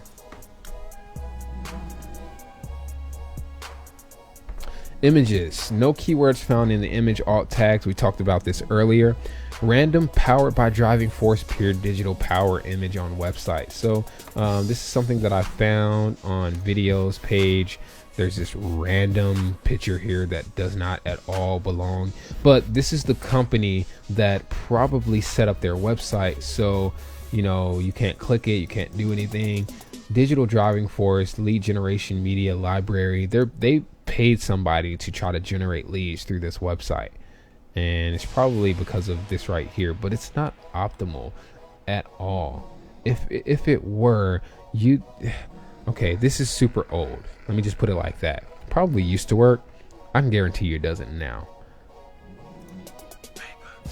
Videos, no embedded videos from YouTube, which they've uploaded on YouTube. They're uploaded directly to the server, which is a no-no. Watch, if I click this, it's going to download it from their server. They need to embed their YouTube videos in here so that they can get more views on their YouTube videos. Nobody's going to download this, and if you're on the phone, you can't download it. You might be able to watch it and stream it from the server, but it's not optimized like YouTube is for videos, loading fast, high quality, blah blah blah. This is just a no-no. Don't upload videos to your server. There's no need for that. It slows your website down. You have to load more stuff. You have to download it to your desktop when you want to watch it. Then you have to open it in your desktop in some kind of video program. No need for all of that. It should be one click away. I should be able to click play and see the video content immediately. Big fat red. Tracking and targeting. No Facebook install for tracking and recording demographics of visitors. Unable to retarget visitors with ads or offers. Go down to the next page. Evaluation. Homepage. AmodioChiropracticClinic.net. Keywords. 1 out of 5 rating. 2 keywords in the header, which are chiropractic and chiroville. First paragraph not optimized for major keywords. Unnecessary overuse of keyword chiropractic. Readability. 1 out of 5. Overuse of keywords causes body copy to feel inorganic. Black hat ranking strategy. Text layout is unpleasant. People don't like to read. Important information should be less than 1 click away. So as we see on their website, they have new patient center, online forums, what to expect, payment options, about us, meet the doctor, services and techniques, website membership, staff, reports, blog, videos, testimonials, contacts, special events, request an appointment, learn about our services, download our forums. So much shit. Excuse my French. I don't even know if that's French. Excuse my American. But so much stuff that's not really a click away. If I want to see services, I should be able to go to the home page and see those services. Let me give you another example.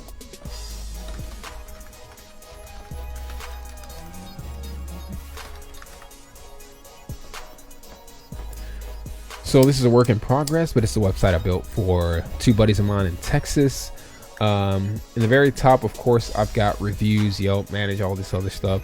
We wanted the website to look pretty. And on the mobile version, everything they need is a click away.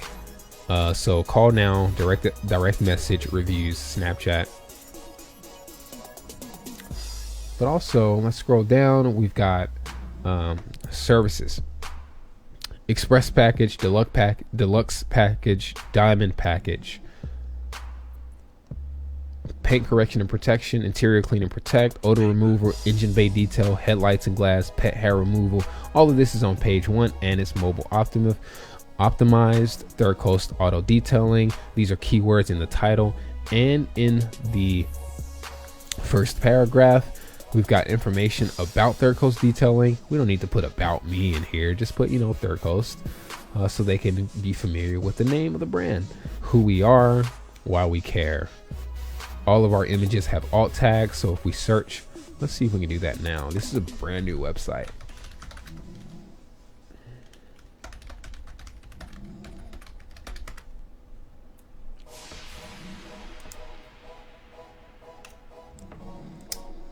All right, so thirdcoastdetailing.com. This is the second image that shows up directly from the website. This is the image, 1, 2, 3, 4th image, Third Coast detailing. This one right here. This is an image. All of these are from our website. Some of these are from Yelp. So at one point they did have Yelp, but no, they don't anymore. Directly from the website. The first thing you see on the website, directly from the website, directly from the website. Okay, alt tags in the images. Keep your images showing up on Google. All of these are Third Coast images from the website. So when you search keywords, those keywords are in the alt tags of the images. Also, we got Snapchat in here too, which is pretty cool. So add them on Snapchat. Shameless plug.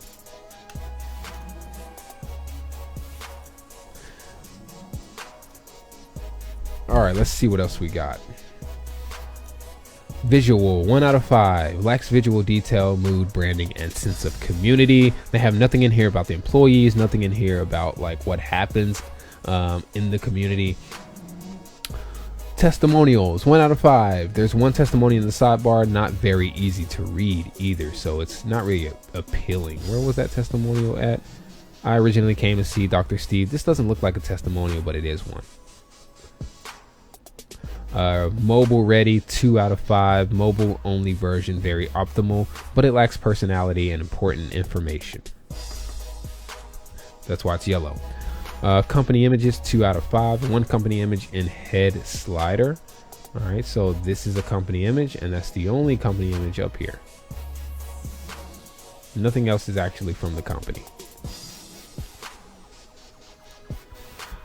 Services, 0 out of 5. There are 0 real services actually listed. So it's like, what do you guys do? Obviously, I got back pain, but services should be listed in here like in a strategic way to where they don't have to browse through text to figure out what other services they offer. It's a little hard. Our services. So this is a click away.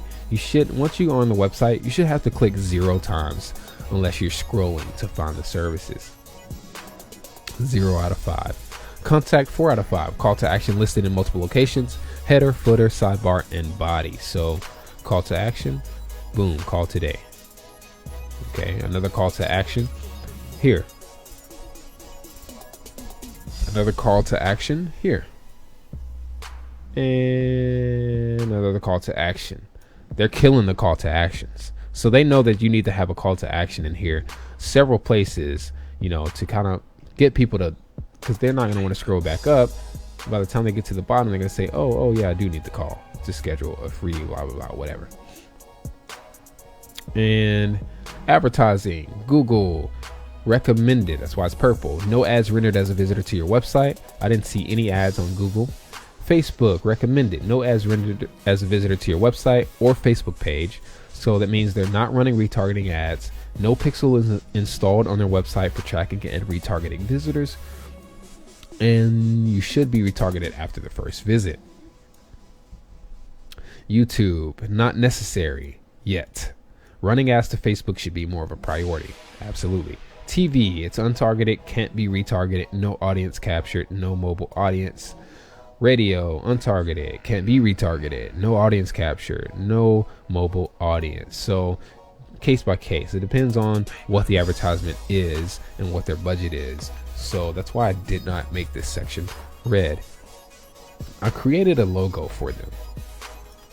You can hire someone to do this, and hopefully they use it one day. But here's an example. This is their original logo. If it'll load. Look at how gorgeous that looks. All right. And here are other logos that I found on Google that looks strikingly similar to theirs. All right, let's go and look at the logo that I created. So we created an Adobe Photoshop or Fireworks version of the logo. And it's got this little spine in here in the A. And we've got this like backwards D subconsciously to kind of say, hey, you'd be happy when you come to us. That's super cheesy, I know, but back in the day we used to use this thing on MySpace. I don't even know if they're gonna notice it, but when they do, they're gonna be like, they're kind of old school. They're gonna say, wow, that's clever. All right, Audio Chiropractic Clinic. We can always turn that D around if they don't like it. And we did an alternate version of their logo. Maybe for Facebook or Twitter. Look at that, crisp. And it's a vector. We did an Illustrator version of those two, a Photoshop version of those, and we also created a Facebook banner. Now, for me, these are pretty easy to do, but that's super high quality and it's gorgeous. And, it's white people smiling and stuff, which is the majority of their audience. So, Facebook profile picture to match the banner. And it's a little bit faded in the background, but Again, it's branding up front. We created a Twitter banner using the alternate version of their logo. Hey, Mom. And we created a Twitter profile picture. And then let's see, view, large icons.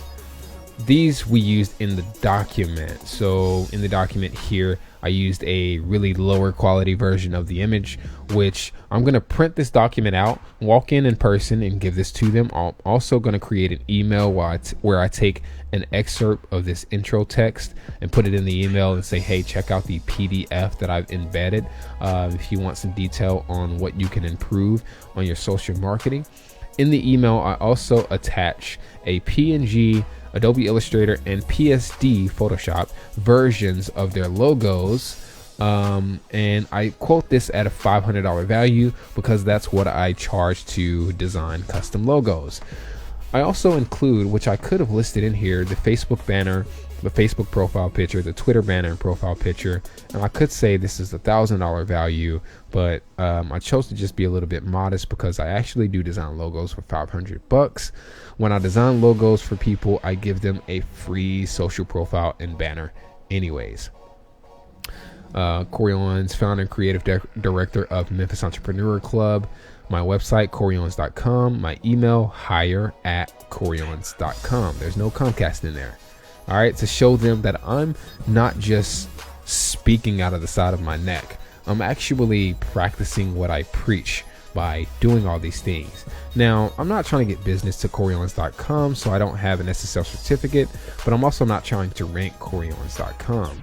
But if they go and see my other websites, they will see everything else that I've listed in here in this document about their website being practiced on mine. I also list my LinkedIn because we want this to be as professional as possible, my phone number, my Facebook page, and my Facebook Messenger link. If we click this out, it can open Facebook Messenger on the phone or the desktop, and they will be directly put in touch with me on Messenger if they want to send me a message right away. At the bottom it says, I'd love to meet with you and share with you your resources or any resources I have for improving these areas of your digital marketing. And this is something I would literally say. You already have someone managing your digital real estate or have someone in mind. I am happy to mentor and guide them to successfully build a solid digital foundation for your company. I'm not asking you to hire me, but I would love to earn, keyword, your business. So in case you weren't planning to hire, or in case you weren't planning on it anyway, here's something that may be beneficial to you or someone you hire in the future to manage your social profiles. And there's a link to a video that's 20 minutes long that says Facebook is not a social network. Keep in mind, this video, I've been live for about 2 hours. When they go and read this document, it's going to take them about 30 minutes to really go through it and understand what's happening. So maybe even 10 or 15. So altogether, they might spend this 20 minutes watching this video that I explain everything I explained to you today about Facebook not being a social network, but more of an advertising platform for businesses like this one. That way they can hear my voice and see me talking about something that they don't quite understand from reading this document. Or if they've hired someone on to do social marketing, that person can watch this video and be like, oh wow, I didn't know anything about this stuff. And then I've got another video that kind of steps into Facebook ads. It's 1 hour long. So I give them the tools they need to succeed without hiring me. If they want to learn Facebook ads or understand how Facebook ads work because they've never used it, they have a 1 hour video they can watch, which is basically embedded from my Facebook page to kind of give them a over the shoulder look of how to run Facebook ads. Now they're going to see me as more of an authority. They're going to say, wow, this is 1 hour long. I don't want to do this, but we need this. Let's keep his business card. Ooh, which my business cards are nice. Let's keep his business cards on file and this document on file because this might be really good for me. I know I want more business, but I'm a little bit intimidated by this random kid who came in here and told me all the things that are going wrong with my business, which I already know are going wrong. I don't want to contact him yet because I feel a little bit embarrassed That's usually what it is. They're not ready to give you their business, but you've set yourself up for success by creating yourself as an authority. Them as a business owner, they usually hang with like people, so they probably know other business owners. When one of their friends says, hey, do you know someone that does marketing on Facebook? Or, man, yo, Bob, I was looking to get into Facebook ads. Like, I think our business really needs that. Bob's going to say, wow, we had this guy come in and bring us this document. Let me go and I got to show you this document. Let me forward you this email really quick. Check this out. Let me give you a business card of someone that I think might be able to help you. You know, so you're opening the door for so many opportunities by giving value up front, giving away things that you would normally have them pay for, like a logo, which you can get designed on Fiverr.com for $5 to $25. If you know they need a logo, and they're going to look at that as, you know, if we hire this guy, what are the chances that he's going to take action immediately and do what he needs to do? The chances are 200% because we haven't hired him.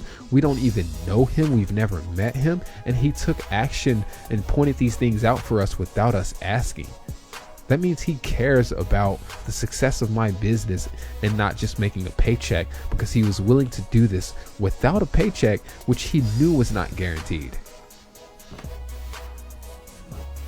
At the end, I say, by the way, never click this eye-catching button, and I've embedded this boost button, this boost post button, so you can keep this in here in your document. And I say it's like throwing $100 in a paper shredder. They won't know why unless they watch this Facebook ads video, because I mentioned that. But if they don't watch the video, I also mention this in here. 9 times out of 10, businesses who are new to Facebook, running Facebook ads, or who have hired someone that is an employee there to run Facebook ads, that's exactly what they do. They push this button, they click boost post, and it gets that post in front of people who are not actually targeted or qualified to actually become legitimate leads. Okay, and then they're gonna realize, like, wait, why don't we push this button? What's wrong with this button? We've been pushing that button, haven't we? Claire, receptionist at the front desk, who we hired to run Facebook ads, she's gonna say, yes, I use that button all the time. And we spent, $25 a day on ads when you're supposed to only spend $5 to split test. And we spent the $100 and then we stopped the ad because it didn't work.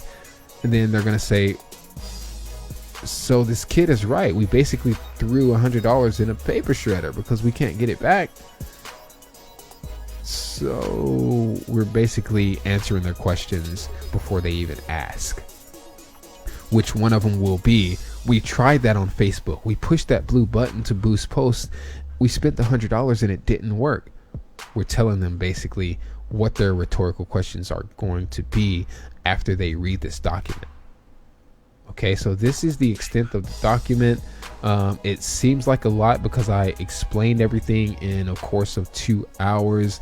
I kind of went into depth on Facebook, how to kind of look at the Facebook to tell whether or not they're doing what they need to do, whether or not they're active or whether or not they want to be active, how to look at the website, how to look at their Google listings, the Google Maps, etc. How to tell whether or not the people really have any influence or presence on social media and on the internet, and whether or not they want to. In most cases, every business wants to, because social media is now. Do me a favor again, share this video out, either to someone specifically this time or to your profile. And when you share this video out, write something that you took from this. Like, if you think that this, I hope you can you hear that snoring in the background? If you think that this video is definitely worth watching for yourself or someone you may know, or someone who you could potentially partner with to take over a specific area of Tennessee, Nebraska, California, United Kingdom, wherever the hell you're located, tag someone in it, comment on this thing and tell me what you took from it. What was the most valuable piece of information you took from the video, and share this out, and write out why the people that you're sharing this with should watch it. The people on your timeline should watch it. If you really think this is worth watching, I'd really appreciate you doing that, because that will help somebody somewhere. Of course, it'll help me, but today this is about helping you. I'm going to do some more in-depth videos about this. I'm actually going to create a course. If you want to go ahead and start taking some courses now, I've got how to build a WordPress website in Memphis Entrepreneur Club. We've got a $50 a month membership, which is our entry-level membership to Memphis Entrepreneur Club, and you get access to free courses right now. So when this course is available, if you are a club member within the next 15 to 30 days, if you're a club member between the next 15 to 30 days, you're going to see this course get published inside of Memphis Entrepreneur Club. If you're a club member within the next 3 days, however, you're going to get access to this course for free when it's published. The course is going to have probably over 20 videos. Everything I talked about today, I'm going to kind of elaborate on in separate segments to keep you from being confused. We'll spread it out by days, and I'll help you. We're going to help you name your business. We're going to help you file for an LLC and do all of that legal jazz if you have to. We're going to help you get a logo design and a website online. Okay, so we do have an upsell membership in Memphis Entrepreneur Club. If you want to get a website design that's professional, or two for the price of one, you can pay $600 a month for 12 months, and that guarantees that you get all your branding assets, your website development, your logos, your business cards, your t-shirts, everything you need to basically start a legitimate business. We do all of it for you through that membership. But in the meantime, the $50 a month membership will get you access to this course for free. Once we upload it, it's not going to be on YouTube like the WordPress course is right now. And you get access to some exclusive resources, some downloads from other business valuations that I've done. Of course, this one that I went over today is available so long as you comment on the status. I think it's the third one down or fourth now on my profile. But we have about 7 or 8 other business valuation documents for other local businesses like Rolex, Get Air, the trampoline park, Sunglass Hut, Carville Sunrise, and Sticks in Carville, a couple of other places in the Carville Mall, a couple of places in Carville. I'm going to give you all of those documents and all the information. Maybe you can get their business. Okay? I'm not here to just I'm going to take over a lot of the city, but if you can get a local business that I can't get, or if you can get a local restaurant, one of the restaurants in downtown Memphis, I would be happy to hear that you are making $1,500 a month, $500 of which is going towards ad spend on Facebook, and $1,000 is going to your pocket. Be happy to hear you land a deal like that. If you're a part of Memphis Entrepreneur Club, you're going to get all of the resources that you need to be able to optimize your workflow, optimize your resources, optimize your platforms like Facebook Business, and your website. Get your logo design, get your branding done, get your business cards made, and all of the insight and extra videos that I plan to upload on Facebook ads, using Facebook for business, leveraging the SEO for your website, networking, and finding people that you can outsource services to, etc. That way you can maximize your profits and seriously work from home. I know you guys have seen a lot of work from home, the laptop travel luxury bullshit lifestyle videos that you see everywhere. All you need is a laptop and a cell phone. No, you need a little bit of ambition, and you need some real actionable resources, videos that you can watch to pull up your laptop and a desktop computer, watch the videos on your laptop, follow me step by step in creating these documents, and literally earn a profit on your business in the first month. You might spend a couple $100s to get a website made. You're going to spend about $50 a month for a membership in the Memphis Entrepreneur Club, unless you want to go big and go the full $600 to get branding and the websites done. You can always buy a website outright and still have a club membership at $50 a month. But in the Memphis Entrepreneur Club, you're going to have literally everything that I've learned how to do over the last 10 years basically handed to you in a way that it doesn't confuse you, in a way that it doesn't overwhelm you like this video might have, because there's a lot of shit in here. It's probably really eye-opening to some of you, but I can guarantee you, if you start going around to local businesses as a potential business instead of as a customer, which you usually are when you go to businesses, what you're going to start doing is say, hey, wait, before we go in, let me look this place up on Facebook. Let me look this place up on Instagram. Let me look this place up on Twitter. But usually Facebook is the place. Let me see if this place has a website. Facebook is the main one. Let me look this place up on Facebook. So if you've got obviously McDonald's is kind of a little more corporate, but they could probably use your help too. But one of those locally owned restaurants, you definitely want to go to local restaurants that are specific to your city. But other big restaurants like Buffalo Wild Wings, sometimes you might have to go around corporate or get in touch with corporate to be able to create a local Facebook page if they don't already have one. If they do have one, on the other hand, you can say, hey, I want to take over your Facebook page and help you get the engagement to drive business to this location. In some cases, you'll see, using Buffalo Wild Wings as an example, that you will find a Buffalo Wild Wings page, but it's just a general page that has hundreds of thousands of likes. That's not necessarily the Buffalo Wild Wings that you're parked in front of. Also, when you pull in front of a restaurant, open up Facebook and go to post the status and see if Facebook suggests that you check in at that restaurant. So sometimes you go to like Domino's Pizza, you go in Facebook on your phone, you open up to post a status, it'll say, hey, looks like you're at Domino's Pizza, would you like to check in? And if it does, go ahead and check in and then click on that Domino's Pizza link to that Facebook page and see what their Facebook page looks like.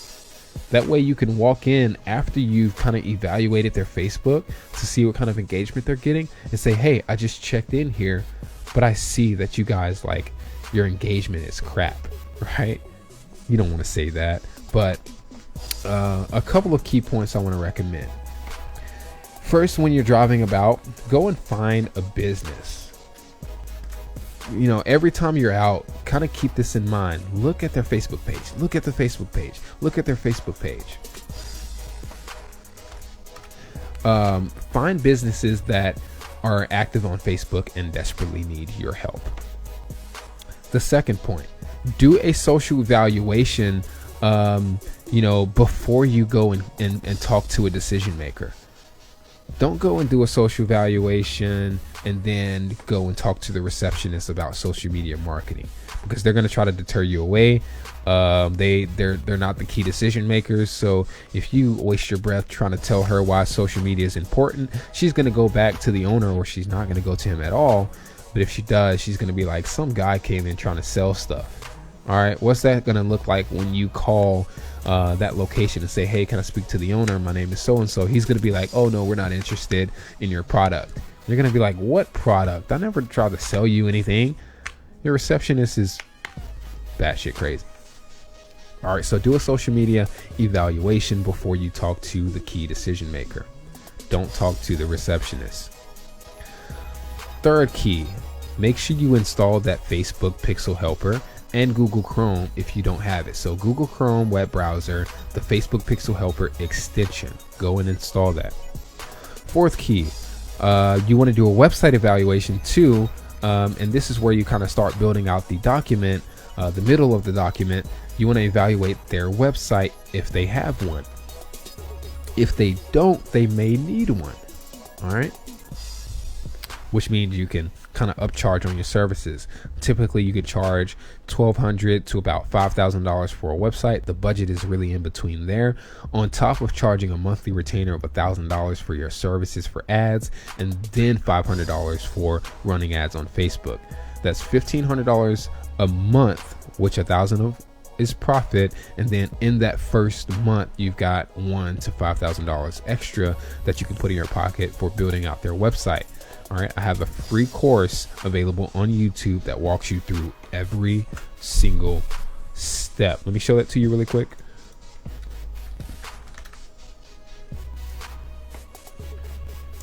So youtube.com, if you search Memphis Entrepreneur Club, you should come across my channel. It's black. It's branded just like my website is. The logo is black right here. And this is really what our home channel looks like. You can click on playlists, and we're adding to the playlists on a daily basis. We've got how to set up a WordPress, a self-hosted WordPress website, digital marketing tips and tricks, 8 videos, Facebook live streams, tech news and insight, iOS for productivity, marketing, and business. We're going to have a lot of free stuff in here that's... You need a website. Why not do it yourself? Extremely, see, I get this ad all the time, and this doesn't make sense. Wix's advertising is horrible because I'm a web developer. They asked me a rhetorical question, why not do it yourself? I do it myself. All right, anyways, beside the point, don't ever use Wix. They spend so much money on ads, and people are so gullible that they sign up for Wix and then they're left kind of disappointed. WordPress is always the way to go. Don't try to be a cheap shot and do the easy way and set up Wix, because you're going to put in that hard work and find out there's a feature you want to add that you can't make it look the way you want to. Wix, Squarespace, Weebly. I mentioned all of this in the playlist, but I've got 1, 2, 3, 4, 5, 6, 7, 9, 10, 11, 12. Let me list out all the sections. Should you use Wix or Squarespace to build your website? Investment, how much should I invest into my website? Preparing to build a website, downloads and installations. I even have this thing in here you can download to keep you from having to download a bunch of stuff. Isn't that awesome? All right, choosing a domain name, registering a domain name with hosting an SSL certificate. You're gonna have to do this for yourself if you're starting a social media agency. You're gonna have to do this for a client if they need this service. So if you want the money, you don't want to outsource it to someone. You can do it yourself. You can always hire a freelancer, but of course you got to do this for yourself first, so you can know what to do for your customers in the future. That way you can hire someone that has a good portfolio and pay them $500 of the dollars that you've pocketed to build that client a website. That's $500 you're just going to miss in the first month from your residual. All right, that's $1,000 you're spending in the first month to get them a website and start running Facebook ads. And then the next month and the months after that, you're pocketing $1,000 a month. So registering your domain with hosting and an SSL certificate, how to set up the SSL, connect the domain to the WordPress folder, MySQL database, FTP transfer, setting up a custom email. This is very important, because I have hire@corians.com that I use in the email or in this document at the very bottom, because eventually my goal is to have them hire me. Okay. And I also have hustlewith@corians.com. It's really attractive on my business card, on my LinkedIn, on my website, on my Facebook, on my portfolio. It's like, oh, this dude is on his stuff. Setting up custom emails, installing WordPress, WordPress default settings, Facebook fan page setup, migrating Facebook friends to page likes, Facebook for business, Google Plus setup. This is huge. This is really important. Getting a website done is like buying a car. Building a website is like buying a car. All right. You need airbags, which is safety and security. You need the rear view camera. All right. For that security, you want the sunroof, which is the extra features. Okay, you want passenger seats. You want a lot of people to be able to visit your website basically without it crashing. You want, of course, the other security. The airbag is like the SSL certificate. You got to put gas in the car. You can't buy a car without gas. So gas for a website is like the SEO, search engine optimization, which is what gets the website from your server in front of people's faces. You got to get the car from point A to point B to where it needs to be. Get the website from just on your server into the right computer screens. SEO, that's what SEO is. It's the gas. Okay, you've got to have car insurance. All right, you know, all of this analogies that I have about all the stuff you should put behind your website, that is the Google Search Console and Google Analytics. Okay, so this is like your car insurance and your your secure your airbag and all this extra features. This is the stuff that most people don't tell you you need on your website, which is why WordPress can really integrate this kind of stuff. It's easy to integrate this stuff with WordPress, but this is also how you make money on your website with ads. All right. So when you see Google ads like this one, create your website on your own website on Wix. This is an ad that YouTube has on here using Google ads. We're going to have that video in here later, but YouTube setup, that's important. You want to be able to set up YouTube for businesses like restaurants who need videos and photography. Other services you can pretty much offer in the future and outsource to people you know who do photography for the website that you're going to build for the restaurant, and videos for the YouTube page you're going to set up for the restaurant, and for the ads that you're going to run for the restaurant, which you can upcharge. Once they see that the shit works, they're going to be like, oh shit, yeah, we want some more of that.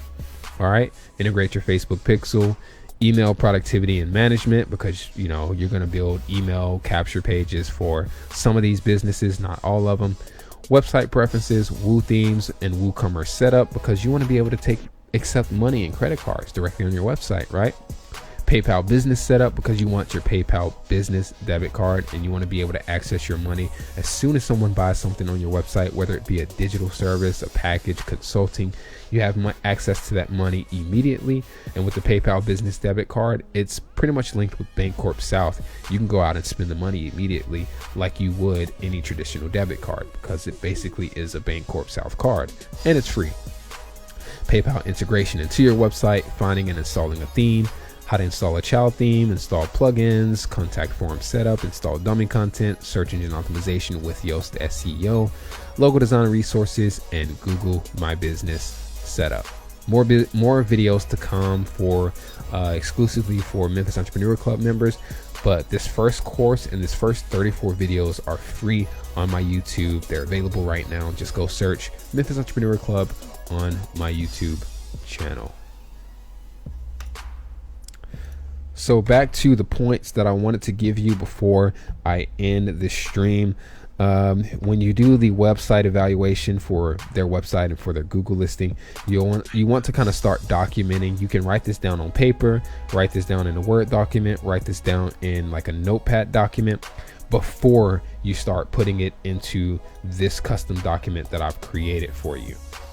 Another thing I recommend you do is when you get this document, you may want to create a backup of your docx. So you want to copy that here so that you have a docx, which is a Word document copy, and you're going to want to rename that to backup. That way, if you just seriously screw something up in here, you can go back and recover and copy and paste the originals from here to this document. Okay.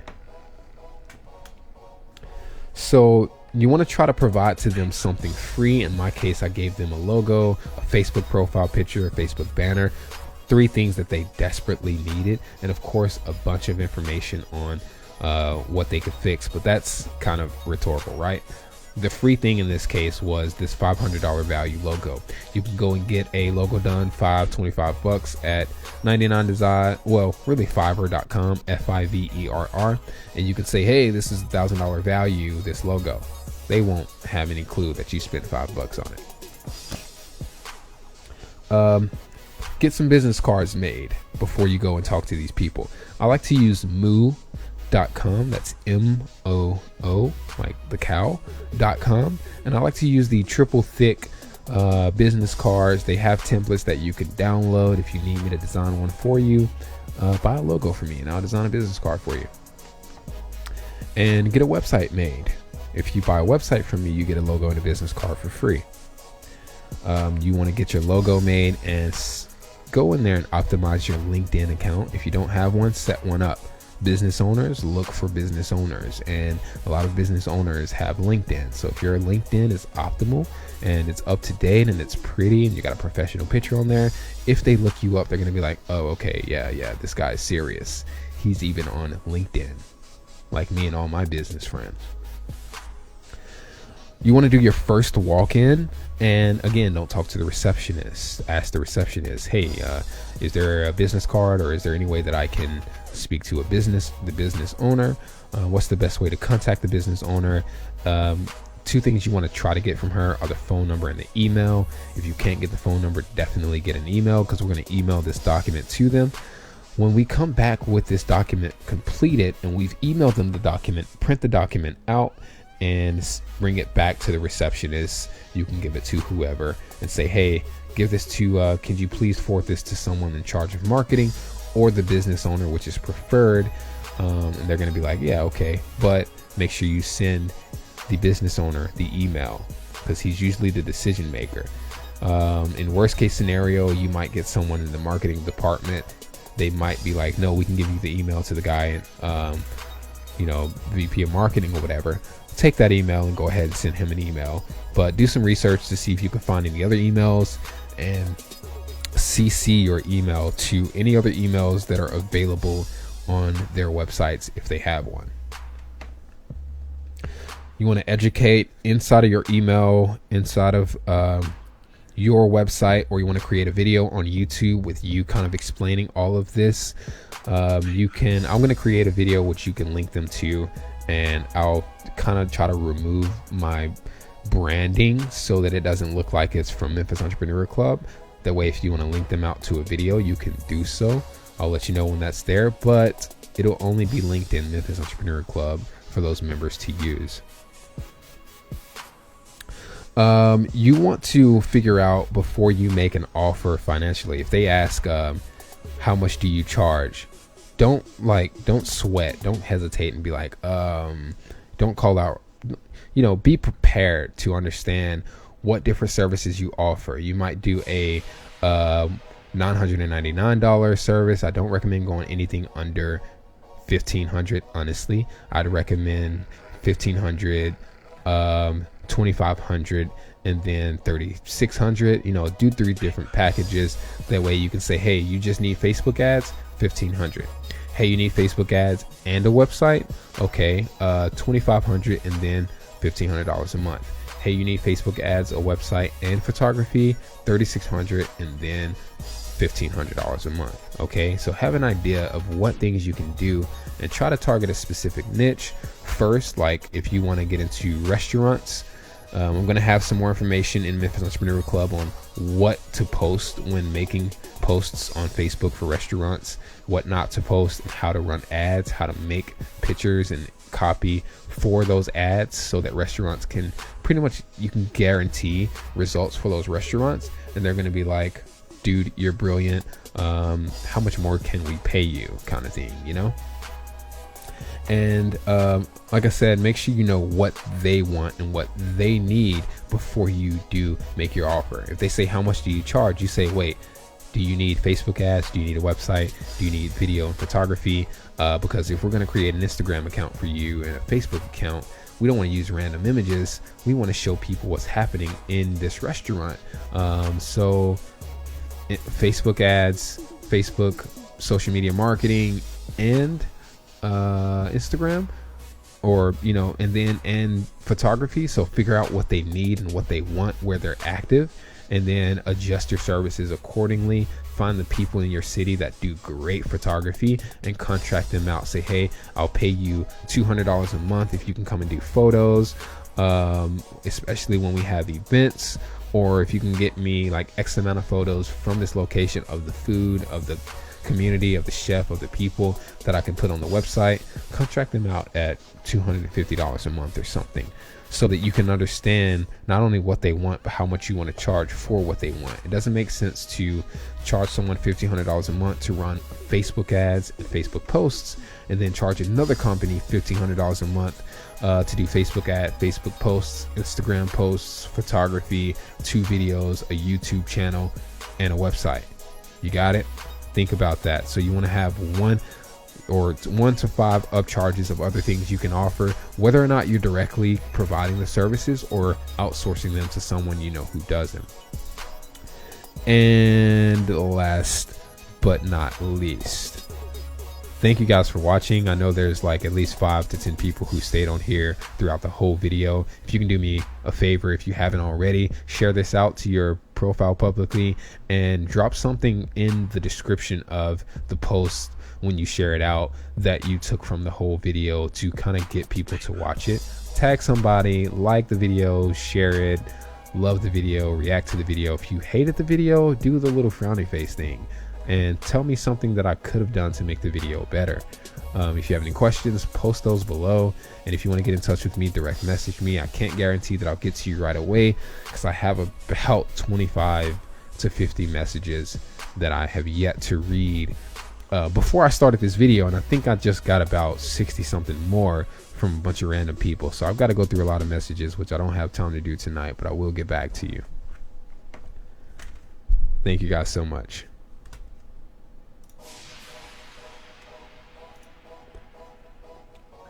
If you want to sign up for Memphis Entrepreneur Club, go over to www.memphisentrepreneur.club, and the club membership is the entry-level membership. As soon as you're at the top of the website, if you click become a member, the product will automatically be added to your cart. It's a recurring membership, which means the money comes out of your account every month. I'm going to start updating the information that I've shared in this video into a course.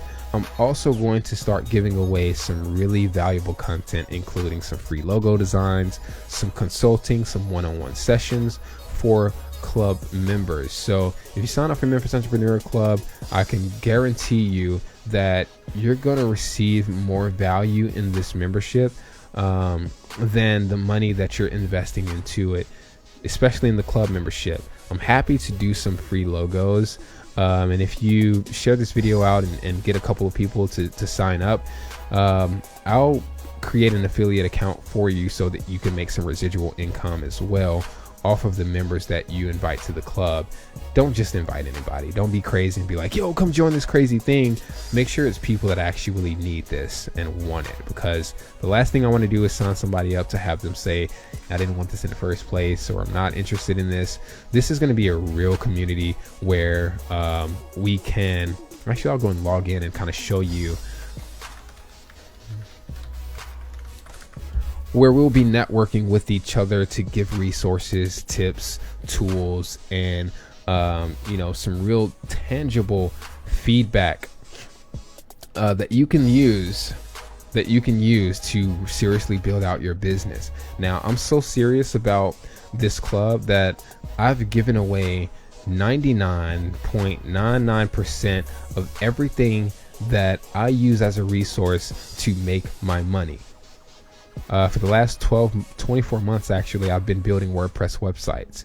The entire course that's in here and the course that's on YouTube walks you A through Z on exactly what I do for clients that I charge $1,200 to $2,500 for.